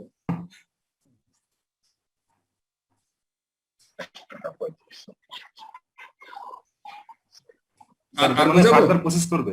ওকে স্যার, থ্যাংক ইউ স্যার। বুঝছি স্যার। আচ্ছা, এরপর আসেন, should product X15 be further processed or sold at split of point? আপনি কি স্প্লিট অফ পয়েন্টে 9 টাকা করে বিক্রি করে দেবেন না ফার্দার প্রসেস করবেন? এই ক্ষেত্রে সূত্রটা বলতেছি আপনাদেরকে, ডিসিশন রুলস বলতেছি। যদি স্প্লিট অফ পয়েন্টে আপনি বিক্রি করবেন নাকি ফার্দার প্রসেস করবেন, এটার জন্য সূত্র হচ্ছে যে ফার্দার প্রসেস করে যদি আপনার লাভ হয় আপনি যাবেন, আর যদি ফার্দার প্রসেস না করে ফার্দার প্রসেস করে যদি আপনি লাভ করেন আপনি যাবেন, আদারওয়াইজ যাবেন। একটাই সূত্র। আমি আপনাকে একটা সিম্পল বলি। আপনি পাউরুটি বিক্রি করেন, পাউরুটি হচ্ছে কি বন বলে না, গোল গোল, এগুলোকে কি বলে? বন বলে তো না? বান রুটি, বা ইংরেজিতে বলে BUN মনে হয় না, বান। এটা একটা বান, এটা আপনি মনে করেন ওয়েল ফুড থেকে কিনেন, একটা বানের দাম হচ্ছে 20 টাকা, ঠিক আছে না? এখন রাস্তার পাশে আপনার একটা দোকান আছে, আপনি ওই বনটা বিক্রি করলে, আমরা বাংলা ভাষায় যেহেতু বন বুঝি, বনটা বিক্রি করলে 20 টাকা, ঠিক আছে? এখন আপনি বন বিক্রি করবেন না, বনটাকে কেটে ভিতরে একটা ডিম মামলেট করে ভিতরে দিয়ে আপনি বিক্রি করবেন, ঠিক আছে? ফার্দার প্রসেস করতেছেন। আপনি ডিম মামলেটটার দাম হচ্ছে 10 টাকা, ডিম মামলেটটার জন্য কস্টিং হচ্ছে আপনার 10 টাকা। এখন আপনি যে বন্ডটা প্রথমে বিক্রি করতে পারেন 20 টাকা, আবার একটা ডিম দিয়ে 10 টাকার খরচ করে ভিতরে দিয়ে যদি আপনি 30 টাকা বিক্রি করেন, আপনি কি করবেন সেটা? না স্যার। অথবা আপনি যদি সে ফর এক্সাম্পল আপনি 29 টাকা বিক্রি করতে পারেন, না 30 টাকা বিক্রি করতে পারেন, আপনার ডিমের জন্য লাগে 10 টাকা, আপনার মেকিং খরচ আছে, আপনার আরো আদার আনুষঙ্গিক খরচ টরচ মিলে 12-13 টাকা খরচ হয়। তাহলে ফার্দার প্রসেস করলে আপনি 30 টাকা বিক্রি করতে পারেন, ফার্দার প্রসেস করলে আপনি 30 টাকা বিক্রি করতে পারেন, কিন্তু আমাকে দেখতে হবে যে ফার্দার প্রসেস করলে আপনার কোনো ফার্দার লাভ হয় কিনা। আমাকে দেখতে হবে কি ফার্দার প্রসেস করে যদি আমি বিক্রি করি, যদি ফার্দার লাভ না হয়, অতিরিক্ত লাভ না হয়, তাহলে কি আমি যাব? যদি আপনি ম্যানেজমেন্ট অ্যাকাউন্টিং স্টুডেন্ট না, আপনি যদি একজন দোকানদারকেও জিজ্ঞেস করেন যে ভাই তুমি তো বন্ডটা 30-20 টাকা দিয়ে বিক্রি করে ফেলতে পারো এই স্টেজে, এখন এটা না করো, আপনি যে পরামর্শ দিবেন এখানে একটা ডিম ভাইজা একটা ডিম মামলেট করে দাও, তাহলে সবাই ভালোভাবে মজা করে খাবে। সে বলবো যে ডিমটা কিনবো 10 টাকা, সেখানে পেঁয়াজ লাগবে, এই লাগবে, সেই লাগবে, তেল তুল দিয়ে আমি দিয়ে আরো 12 টাকার খরচ করে যদি 30 টাকা বিক্রি করি, তখন তারা যদি আপনি এই পরামর্শ দেন, তাহলে নিশ্চিত সে আপনাকে পিটাবে। ঠিক আছে, তাহলে ফার্দার প্রসেসের সূত্র কি? ফার্দার প্রসেসের সূত্র হচ্ছে যে কি ফার্দার প্রসেস করলে যদি ফার্দার লাভ হয়, এডিশনাল লাভ হয়, তাহলে যাবো, নাহলে যাবো না। তাহলে কি আমি বুঝাইতে পারলাম? ভাই আমি বুঝতে পারলে আমার কপালে বাড়ি দিতে হবে। ভালোভাবে বুঝতে পারছি। আমরা এবার এই সলিউশনটা একটু দেখি, অঙ্কের ভাষায় আমরা একটু দেখি। আমরা 7000 ইউনিট প্রশ্নই ছিল, 12 টাকা করে বিক্রি করব হচ্ছে ফাইনাল স্টেজে গেলে, ঠিক আছে না? অথবা স্প্লিট অফ পয়েন্টে আমি বিক্রি করতে পারবো হচ্ছে কত, 7000 × 9 টাকা। তাহলে যদি ফার্দার প্রসেস করি আমার ইনক্রিমেন্টাল রেভিনিউ হয় 21 টাকা, তাই না? ঠিক আছে, আমি যদি ফার্দার প্রসেস করি ডিমটাকে বার্গার বানাই বিক্রি করি 30 টাকা বিক্রি করতে পারি, অথবা স্প্লিট অফ পয়েন্টে যদি বিক্রি করে দেই 20 টাকা বিক্রি করতে পারি, তাহলে আমার ইনক্রিমেন্টাল রেভিনিউ হবে 10 টাকা, তাই না? সেম জিনিসটা আমরা এখানে বের করলাম। লেস ফার্দার প্রসেসিং কস্ট কত, 9500 প্রশ্নে বলা আছে। তাহলে 21000 টাকা হচ্ছে আমার ইনক্রিমেন্টাল রেভিনিউ, আর ইনক্রিমেন্টাল কস্ট হচ্ছে কত আমার 9500 টাকা। নেট অ্যাডভান্টেজ পাবো হচ্ছে আমি এখানে 11500, যদি আমি ফার্দার প্রসেস করি 11500 টাকা পাই। এখন আপনাকে আমি সেম লজিকটা দিচ্ছি। 20 টাকার বন্ড, আপনি 15 টাকা খরচ হয়েছে ডিম মামলাটা দিতে, আপনি 40 টাকা বিক্রি করতে পারেন, তখন কি আপনি যাবেন? যাবো। ইনক্রিমেন্টাল রেভিনিউ পাবেন 20 টাকা, ইনক্রিমেন্টাল খরচ হবে 15 টাকা, অতিরিক্ত লাভ পাবেন আরো 5 টাকা, তাহলে কি যাবেন না? আচ্ছা, এখানে বলছে যে কি the 60,000 cost incurred up to split of point material এবং other processing cost এর জন্য 60,000 টাকা লাগবে is not relevant in the decision of what to do after the split of point। যেহেতু স্প্লিট অফ পয়েন্ট পর্যন্ত আপনার 60,000 টাকা খরচ হয়, এটাই আপনি স্প্লিট অফ পয়েন্টের জন্য 60,000, ফার্দার প্রসেস করলেও 60,000, দুইটা অপশনের জন্য কিন্তু সেম। বার্গার যে বন্ডের কস্টটা 20 টাকা, আপনি বন্ড বিক্রি করলেও 20 টাকা খরচ, ওই দিকেও 20 টাকা, তাহলে দুই দিকে যেহেতু সেম খরচটা হয়, এটা ডিসিশন মেকিং এর জন্য রিলেভেন্ট না।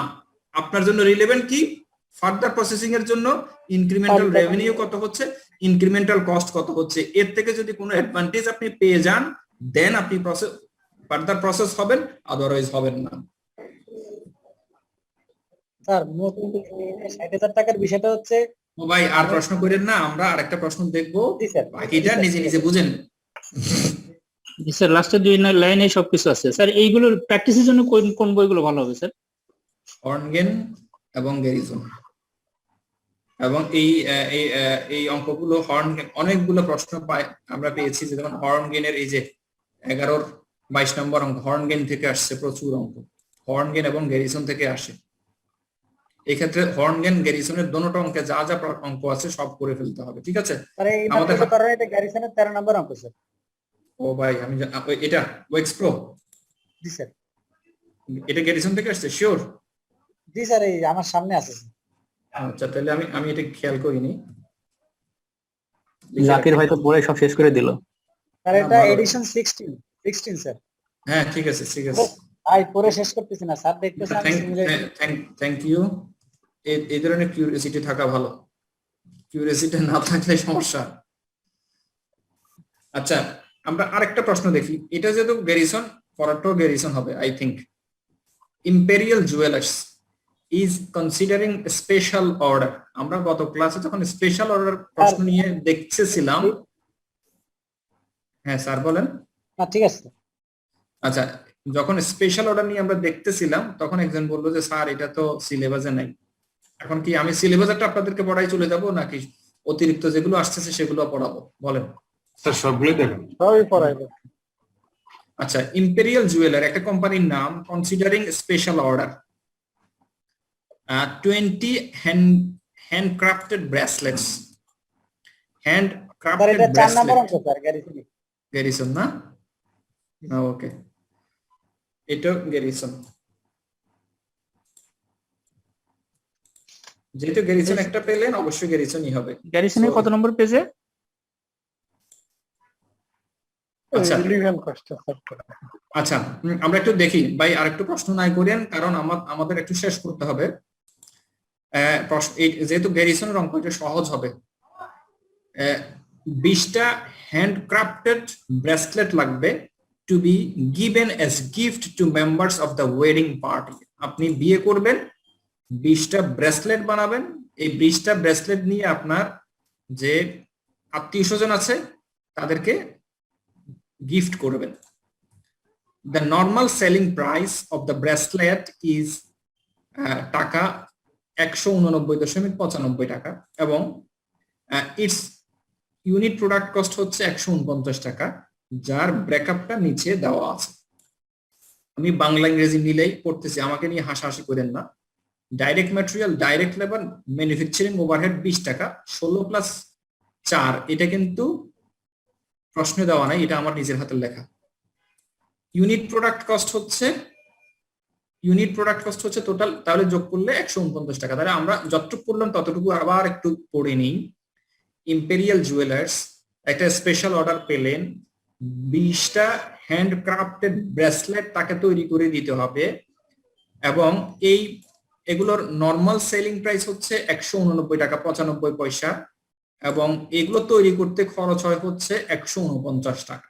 ঠিক আছে, প্রশ্নটা পড়ে নিলে হবে, বাকি উত্তর আপনারা নিজেরা পারবেন। Most of the manufacturing overhead is fixed. Manufacturing overhead যে 20 টাকা বলা আছে তার ভিতরে মোস্ট হচ্ছে fixed and unaffected by variations in how much jewelry is produced in given period. তাহলে ফিক্সড ওভারহেড এর মধ্যে ম্যাক্সিমাম বলা হচ্ছে যে মোস্ট মানে কিন্তু পুরোটা না। Most of the manufacturing overhead fix মানে কি পুরোটা না, কিছু ঘাটতি আছে। হাউএভার টাকা 4 of the overhead is variable.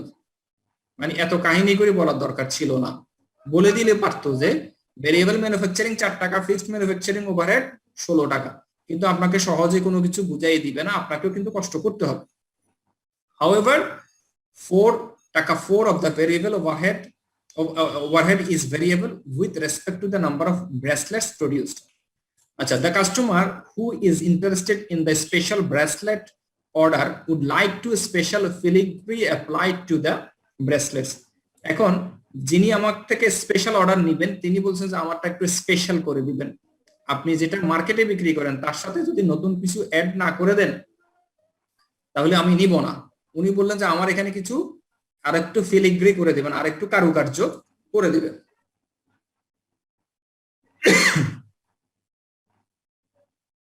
This filigree would require additional materials costing টাকা 2 per bracelet. আমার যে 149 টাকা খরচ হবে তার সাথে আরো 2 টাকা অতিরিক্ত লাগবে। Would also require acquisition of a special tools costing টাকা 250. আমার এই যে ফিলিগ্রিটা লাগাইতে গেলে 250 টাকার একটা টুলস দরকার হবে। That would have no other use once special order is completed.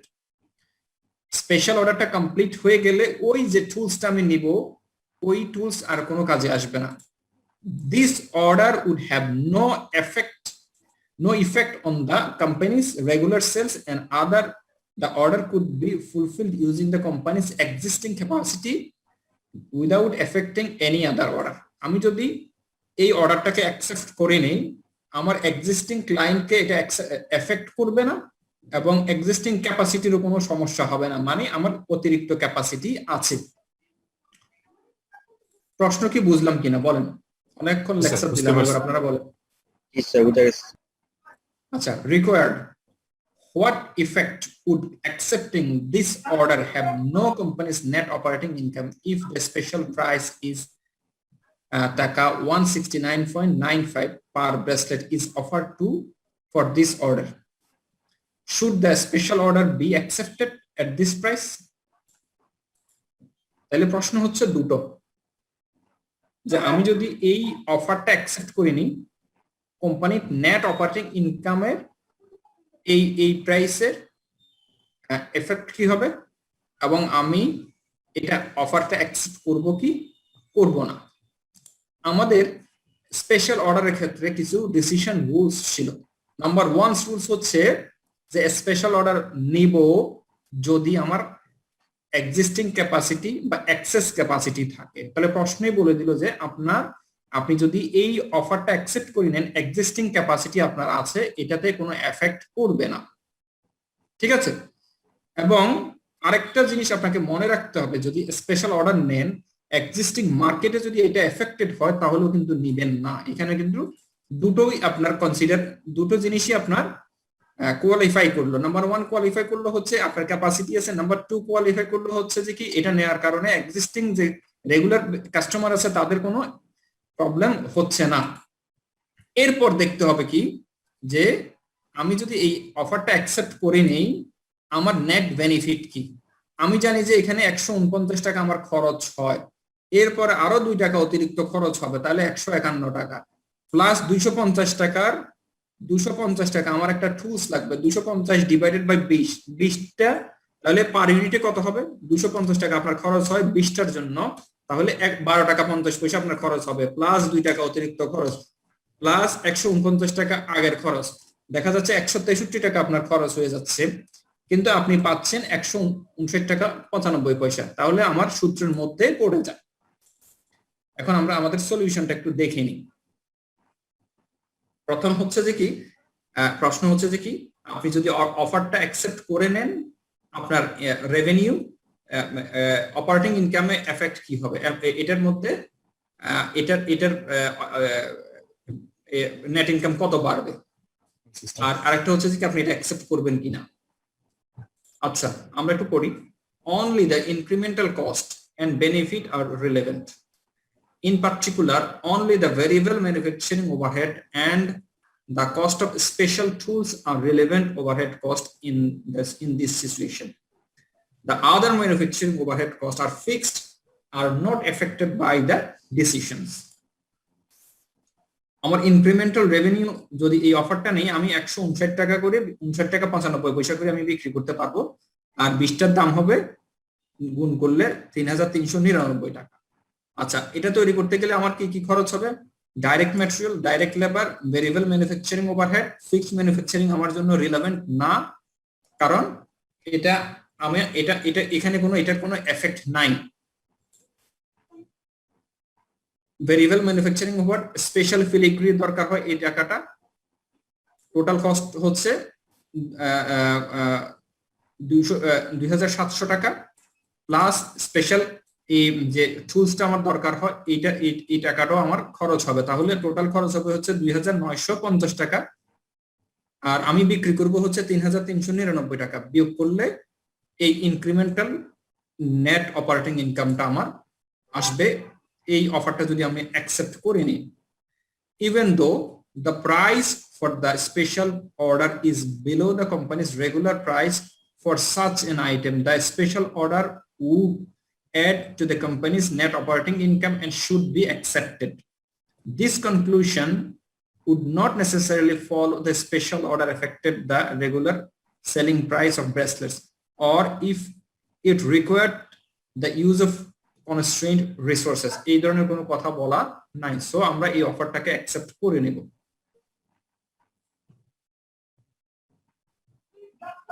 এখন বলেন এখানে এবার আপনাদের বুঝতে আর কারো কোনো সমস্যা আছে কিনা, না থাকলে আমরা যদি থাকে আমরা এটা নিয়ে আবার আলাপ করতে পারি। স্যার পরীক্ষায় কি এই লাস্টের প্যারাগ্রাফটা লেখা লাগবে? অতটুকু না লিখলেও আপনি যদি লিখে দেন যে this offer should be accepted as net operating income increases, এতটুকু লিখে দিলে শেষ। স্যার এই ম্যাথ কোনটা স্যার রিলেভেন্ট কস্ট সেটা তো আমরা স্যার দেখাই দিয়েছি ম্যাথের মধ্যে, যে ডিরেক্ট ম্যাটেরিয়াল ডিরেক্ট লেবার, তাহলে উপরে কি আবার এভাবে লেখাও লাগবে আবার?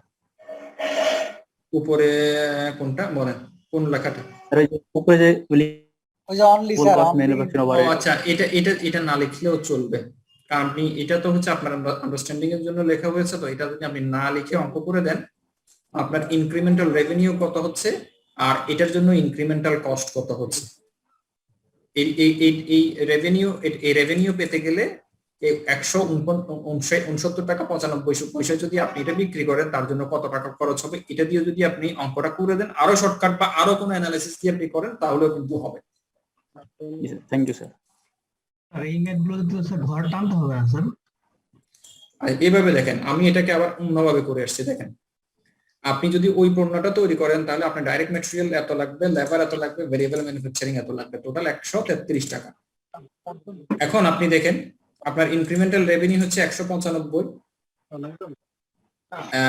এরপরে হচ্ছে 2 টাকা। এটা এই জিনিসটাকে আমি আরো শর্টকাট ওয়েতে করলাম আর কি। এটুকু যদি আপনি করে দিয়ে আসতে পারেন, ইভেন আপনি যদি উপরের যে অংশটুকু আমি লিখলাম এটুকু না করেও এই এতটুকু করে দেন, এই অংশটুকু করে অঙ্কটা দিয়ে দেন, অ্যাকসেপ্ট দ্য অর্ডার, কাজ শেষ।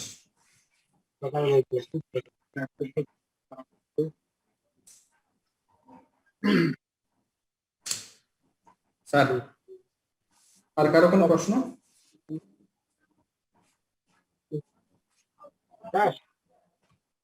Sir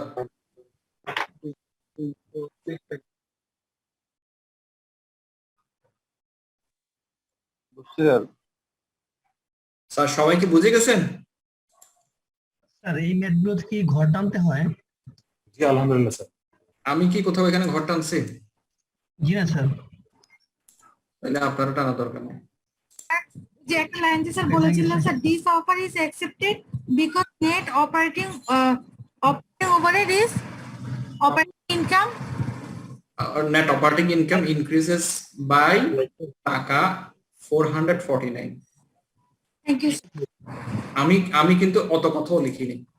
accept the order, the order should be accepted, the order should be. Sir এরকম লিখলেই হবে? হবে স্যার। আমরা এটা কি অপারেটিং ইনকাম বলবো না নেট ইনকাম বলবো স্যার? এখানে আপনার প্রশ্নে কি লিখলো, যা প্রশ্নে লিখছে তাই লিখবেন। আপনি যে লিখলো প্রশ্নে কি নেট অপারেটিং ইনকাম বলছে, নেট অপারেটিং ইনকাম লিখবেন। প্রশ্নে যা লেখা আছে তাই লিখবেন, তাহলে সুবিধা। প্রশ্ন বলা হচ্ছে অপারেটিং ইনকাম কত পারবে, তাই লিখবেন। প্রশ্ন বলা হচ্ছে নেট ইনকাম, তা লিখবেন। এখন প্রশ্ন লিখলো একটা, আপনি আরেকটা লিখে গিয়ে শুধু শুধু নয়েজ তৈরি করার দরকার কি?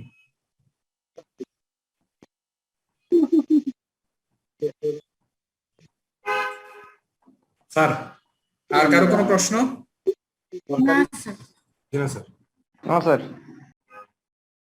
তাহলে আমাদেরকে মনে রাখতে হবে, স্পেশাল অর্ডার যখন আমরা নিব, সেক্ষেত্রে প্রথম কনসেপ্ট হচ্ছে যে কি এক্সিস্টিং ক্যাপাসিটি আছে কিনা বা আইডল ক্যাপাসিটি আছে কিনা, এবং আমি যদি ওই স্পেশাল অফারটা নেই, সেক্ষেত্রে আমার রেগুলার প্রাইসে কোনো এফেক্টেড হচ্ছে কিনা এটা দেখতে হবে। এই দুটা কনসিডারেশন নেওয়ার পর দেখতে হবে কি আমি ওই অফারটা অ্যাকসেপ্ট করে নিলে কত টাকা রেভিনিউ পাচ্ছি এবং ওই অফারটার জন্য কত টাকা খরচ হচ্ছে। যদি অতিরিক্ত কোনো টাকা রেভিনিউ পাই তাহলে আমি বা ইনকাম পাই, তাহলে আমি ওই অফারটা অ্যাকসেপ্ট করব, আদারওয়াইজ করব না। স্যার একটা কোশ্চেন ছিল স্যার। স্যার আমাদের স্যার এই যে 2020-এর ডিসেম্বরে যে সেশনটা ছিল স্যার, ওখানে কি স্যার পুরো আপনি কি করেসপন্ডেন্সের না রেগুলার? স্যার করেসপন্ডেন্সের। আচ্ছা ঠিক আছে বলেন। স্যার ওখানে কি স্যার পুরো সেশনটা স্যার আপনি ক্লাস নিয়েছিলেন স্যার? কখন ক্লাস স্যার মানে এই আগের যে আমাদের সেশনটা ছিল স্যার 2020-এর ডিসেম্বরে স্যার। জি স্যার এই জন্য মানে কোনো প্রবলেম ফেস করছিলেন? না স্যার, মানে আমি ভর্তি হয়েছি এই 2021-এর জানুয়ারিতে, কিন্তু মানে এই প্রশ্নটা কিছু আসছে ক্লাস দেখছিলাম স্যার। না স্যার, আপনার ও, কিছু ক্লাস দেখছিলাম তো গ্রুপে, এই জন্য জি জি জিজ্ঞেস জি। করলাম লাস্টের দিকে কয়েকটা মানে ভিডিও দেখছি স্যার। পছন্দ হয়নি? স্যার ভালো লাগছে এই জন্য জিজ্ঞেস করছি স্যার। ও আচ্ছা আপনার ক্লাস মানে স্যার আপনার বোঝানো এটা অনেক ভালো লাগে স্যার। আচ্ছা, আর ঠিক বোঝানোর আছে। পর আর কোনো কোশ্চেন থাকে না। কতক্ষণ পরে বলবে যে, স্যার আমাদেরকে ডিম পড়াটা বেশ। হ্যাঁ স্যার, সহমত পোষণ আপনার করছি, বোঝানোটা স্যার ভালো এটা লাগে সত্যি স্যার। স্যার। সত্যি স্যার। বলবেন না তো, বাসায় গিয়ে বলবেন যে স্যার কোথায় ম্যানেজমেন্ট অ্যাকাউন্টিং করতে গেলাম, স্যারে ডিম পড়াটা দিয়ে অঙ্ক করা। স্যার আপনি একটা জিনিস খেয়াল করেন স্যার, আপনার ক্লাসে রেগুলার উপস্থিতি স্যার 102-3 জন, এক্সামশন অলরেডি স্যার 50 জন মনে হয় পেয়ে গেছে মেসেজ, এখনো 87 জন আছে স্যার। এক্সামশন যারা আচ্ছা। পাইছে তারাও কিন্তু ক্লাস করতেছে স্যার আপনার স্যার। আপনার ঠিক ক্লাসটা আছে, মজা লাগে ভালো, স্যার। Very good. স্টুডেন্টদের কিউরিওসিটি থাকলে আমারও ভালো লাগে। স্যার আপনার একটা বিষয় ভালো লাগে যে আপনি স্যার মানে একটা কোশ্চেন মানে বারবার বলেন, মানে আমরা যে জিজ্ঞেস করব সেটার হয়ে থাকে না, দেখা যায় আমরা যেটা জিজ্ঞেস করবো ওইটা আপনি বলার পরে আবার বলতেছেন, আচ্ছা যার জন্য আর কোশ্চেন করার কোনো দরকার হয় না। আচ্ছা, ভালো। তো একটা ঠিক আছে, question আমরা আর একটা কোশ্চেন ছিল আচ্ছা আচ্ছা ঠিক আছে, বলেন। স্যার, এই কোর্সটা যে এক্সামশন দিয়ে থাকে কিন্তু এই কোর্সে যে টপিক গুলো কভার করা হয় সেটা তো আপনার মানে খুবই ইম্পর্টেন্ট ইম্পর্টেন্ট। প্র্যাকটিক্যাল লাইফেও। তো এটা যদি জি। এক্সেপশন দেওয়া হয়, এটা কি অন্য কোনো সাবজেক্ট পরবর্তী লেভেলে এরকম কি থাকে যে এটার কনসেপ্টকে একটু হলেও কভার করে? জি জি, আমি আপনাদেরকে বলে আসছিলাম যে ম্যানেজমেন্ট অ্যাকাউন্টিংটা আপনি এই সাবজেক্টটা বা এটার এর পরের লেভেলে একটু আপগ্রেড গিয়ে পাবেন, কিন্তু মাপ পাওয়ার সুযোগ নাই। কথা বলছেন? এখানে আমি যে টপিকগুলো পড়ালাম তার মধ্যে হয়তো একটা দুইটা টপিক হয়তো বাদ পড়ে যেতে পারে, যেমন আমি আপনাকে প্রসেস কস্টিং করাবো বা জব কস্টিং করাবো, কিন্তু এর পরবর্তী লেভেলে কিন্তু একই জিনিস আবার আছে, একটু হায়ার স্কেলে আছে। কিন্তু যারা একটু বুদ্ধিমান তারা করে কি, এই ক্লাসে যখন রেগুলার ক্লাস করবে তাদের কিন্তু 50% কভার হয়ে যায়, পরবর্তীতে আর একটু যখন নিজেরা পড়াশোনা করে তখন তাদের জন্য এগুলো সহজ হয়ে যায়। কিন্তু আমাদের স্টুডেন্টরা আমার থেকে একটু বেশি বুদ্ধিমান, কারণ তারা মনে করে যে এক্সামশন পেয়ে গেছি শেষ, খেলা ফাইনাল, আর কি দরকার, খেলা আগে পাস করা দরকার, আমার আগে পার হওয়া দরকার, এটা মনে করে। এটা কিন্তু ভুল কনসেপ্ট। স্যার কোশ্চেন রিলেটেড একটা প্রবলেম ছিল। জি জি স্যার এখানে আপনি যে বললেন স্যার যে প্রাইস এফেক্টেড করবে কিনা সেটা দেখতে হবে, স্যার এটা কিভাবে বুঝবো? প্রশ্নে বলা থাকবে। আচ্ছা স্যার এক্সেল জি স্যার আপনি যে এক্সেল ফর্মে যে অঙ্কটা দেখাইছেন এটা কি কোনো বইয়ে এই সিস্টেমটা আছে? গেরিসন আচ্ছা, গেরিসনের অঙ্কটা এই ফরম্যাটে করা, এটা কি আমি এক্সেল ফরম্যাটে নিয়ে আসছি। আপনি আচ্ছা, গেরিসনে স্যার। যেভাবে দেখছেন এটা জি, এখানে স্যার। নিয়ে আসছে। আমার একটা বদঅভ্যাস হচ্ছে, অভ্যাস বলেন বদঅভ্যাস বলেন, আমি আমার ফিনান্সিয়াল অ্যাকাউন্টিং সবসময় এক্সেল দিয়ে করতাম। ওই প্রশ্নটা পড়তাম, 2 মিনিট লাগতো, এক্সেলে ফরম্যাট দিয়ে ফেলতাম, আমার কনসেপ্টের সাথে মিললো কিনা, অঙ্কটা হইলো কিনা, শেষ। জি স্যার, থ্যাংক ইউ। এই যে দেখেন এখানে কিন্তু একটা সূত্র দেওয়া আছে, এই সূত্রটা কিন্তু এখান থেকে দেওয়া। এটা পজিটিভ হলে নিব, নেগেটিভ হলে নিব না, জিরো পর্যন্ত হলে অ্যাকসেপ্ট করব, 0 থেকে নেগেটিভ হলে তখন আর নিব না, রিজেক্ট করব। এটা আপনারা প্র্যাকটিস করতে করতে এগুলো হবে আর কি, নিজের মধ্যে কিউরিওসিটি না থাকলে গ্রো করবে না। স্যার আপনি যখন সিএমএ করতেন তখনও কি স্যার এই এক্সেলে প্র্যাকটিস করতেন? আমি আমার বিশেষ করে যখন ইন্টারমিডিয়েট লেভেলটা পাস করি, 12-1300 পাস করার পর থেকে কিন্তু আমি মানে 12-1300 যখন পাস করি তখন পর্যন্ত কম্পিউটার ছিল না, মানে ওই তখন পর্যন্ত কম্পিউটার জ্ঞানের ক্যাপাসিটি ছিল না। এরপরে যখন কম্পিউটার পেলাম তখন কিন্তু সবসময় কম্পিউটারাইজড করার সবসময় সবকিছু চেষ্টা করতাম। জি স্যার। স্যার একটা কোশ্চেন ছিল স্যার। জি স্যার হচ্ছে আপনি বললেন যে স্পেশাল অর্ডারের ক্ষেত্রে আমাকে দেখতে হবে যে এক্সিস্টিং ক্যাপাসিটিকে এফেক্ট করছে কিনা। এখন দেখা গেল আমার একটা অর্ডার স্পেশাল অর্ডার আসলো, ওটা এক্সিস্টিং ক্যাপাসিটি এফেক্ট করছে, কিন্তু ওই এক্সিস্টিং ক্যাপাসিটিকে এফেক্ট করছে এভাবে যে আমার নতুন একটা মেশিন কিনতে হচ্ছে, কিন্তু নতুন মেশিন কিনে যে খরচ, ওই খরচ হওয়ার পরও আমার হচ্ছে অর্ডারটা মানে সরকার সেল করে যে টাকাটা পাচ্ছি সেটা দিয়ে আমার তো লাভ হচ্ছে, সেক্ষেত্রে তো আমি নিবো স্যার। নিবেন, এক্ষেত্রে দেখতে হবে যে আপনি যে প্রথমে বললেন যে এক্সিস্টিং যে মার্কেটটাকে এফেক্ট করতেছে, কি পরিমাণ এফেক্ট করতেছে সেটাও দেখতে হবে। স্যার মার্কেটের কথা বলেছি স্যার, ক্যাপাসিটির কথা বলেছি। আচ্ছা হ্যাঁ হ্যাঁ ইয়েস, মানে এক্সিস্টিং ক্যাপাসিটিকে এফেক্ট করতেছে, কিন্তু এফেক্ট করলেও দেখা যাচ্ছে যে যতটুকু এফেক্টেড হচ্ছেন তার থেকে বেশি লাভ পেয়ে যাচ্ছেন, তখন আপনি যাবেন। জি স্যার, থ্যাংক ইউ স্যার। ঠিক আছে, আমরা তাহলে শেষ করি, মাগরিবের ওয়াক্ত হয়ে গেছে, আমাদের ক্লাসও প্রায় শেষ। আমরা নেক্সট ক্লাসে আবারও করব, নেক্সট ক্লাসে প্রশ্ন থাকলে আমরা আবারও আলাপ করবো ইনশাআল্লাহ। ঠিক আছে? তো ঠিক আছে, সেই পর্যন্ত আল্লাহ হাফেজ, সবাই ভালো থাকবেন।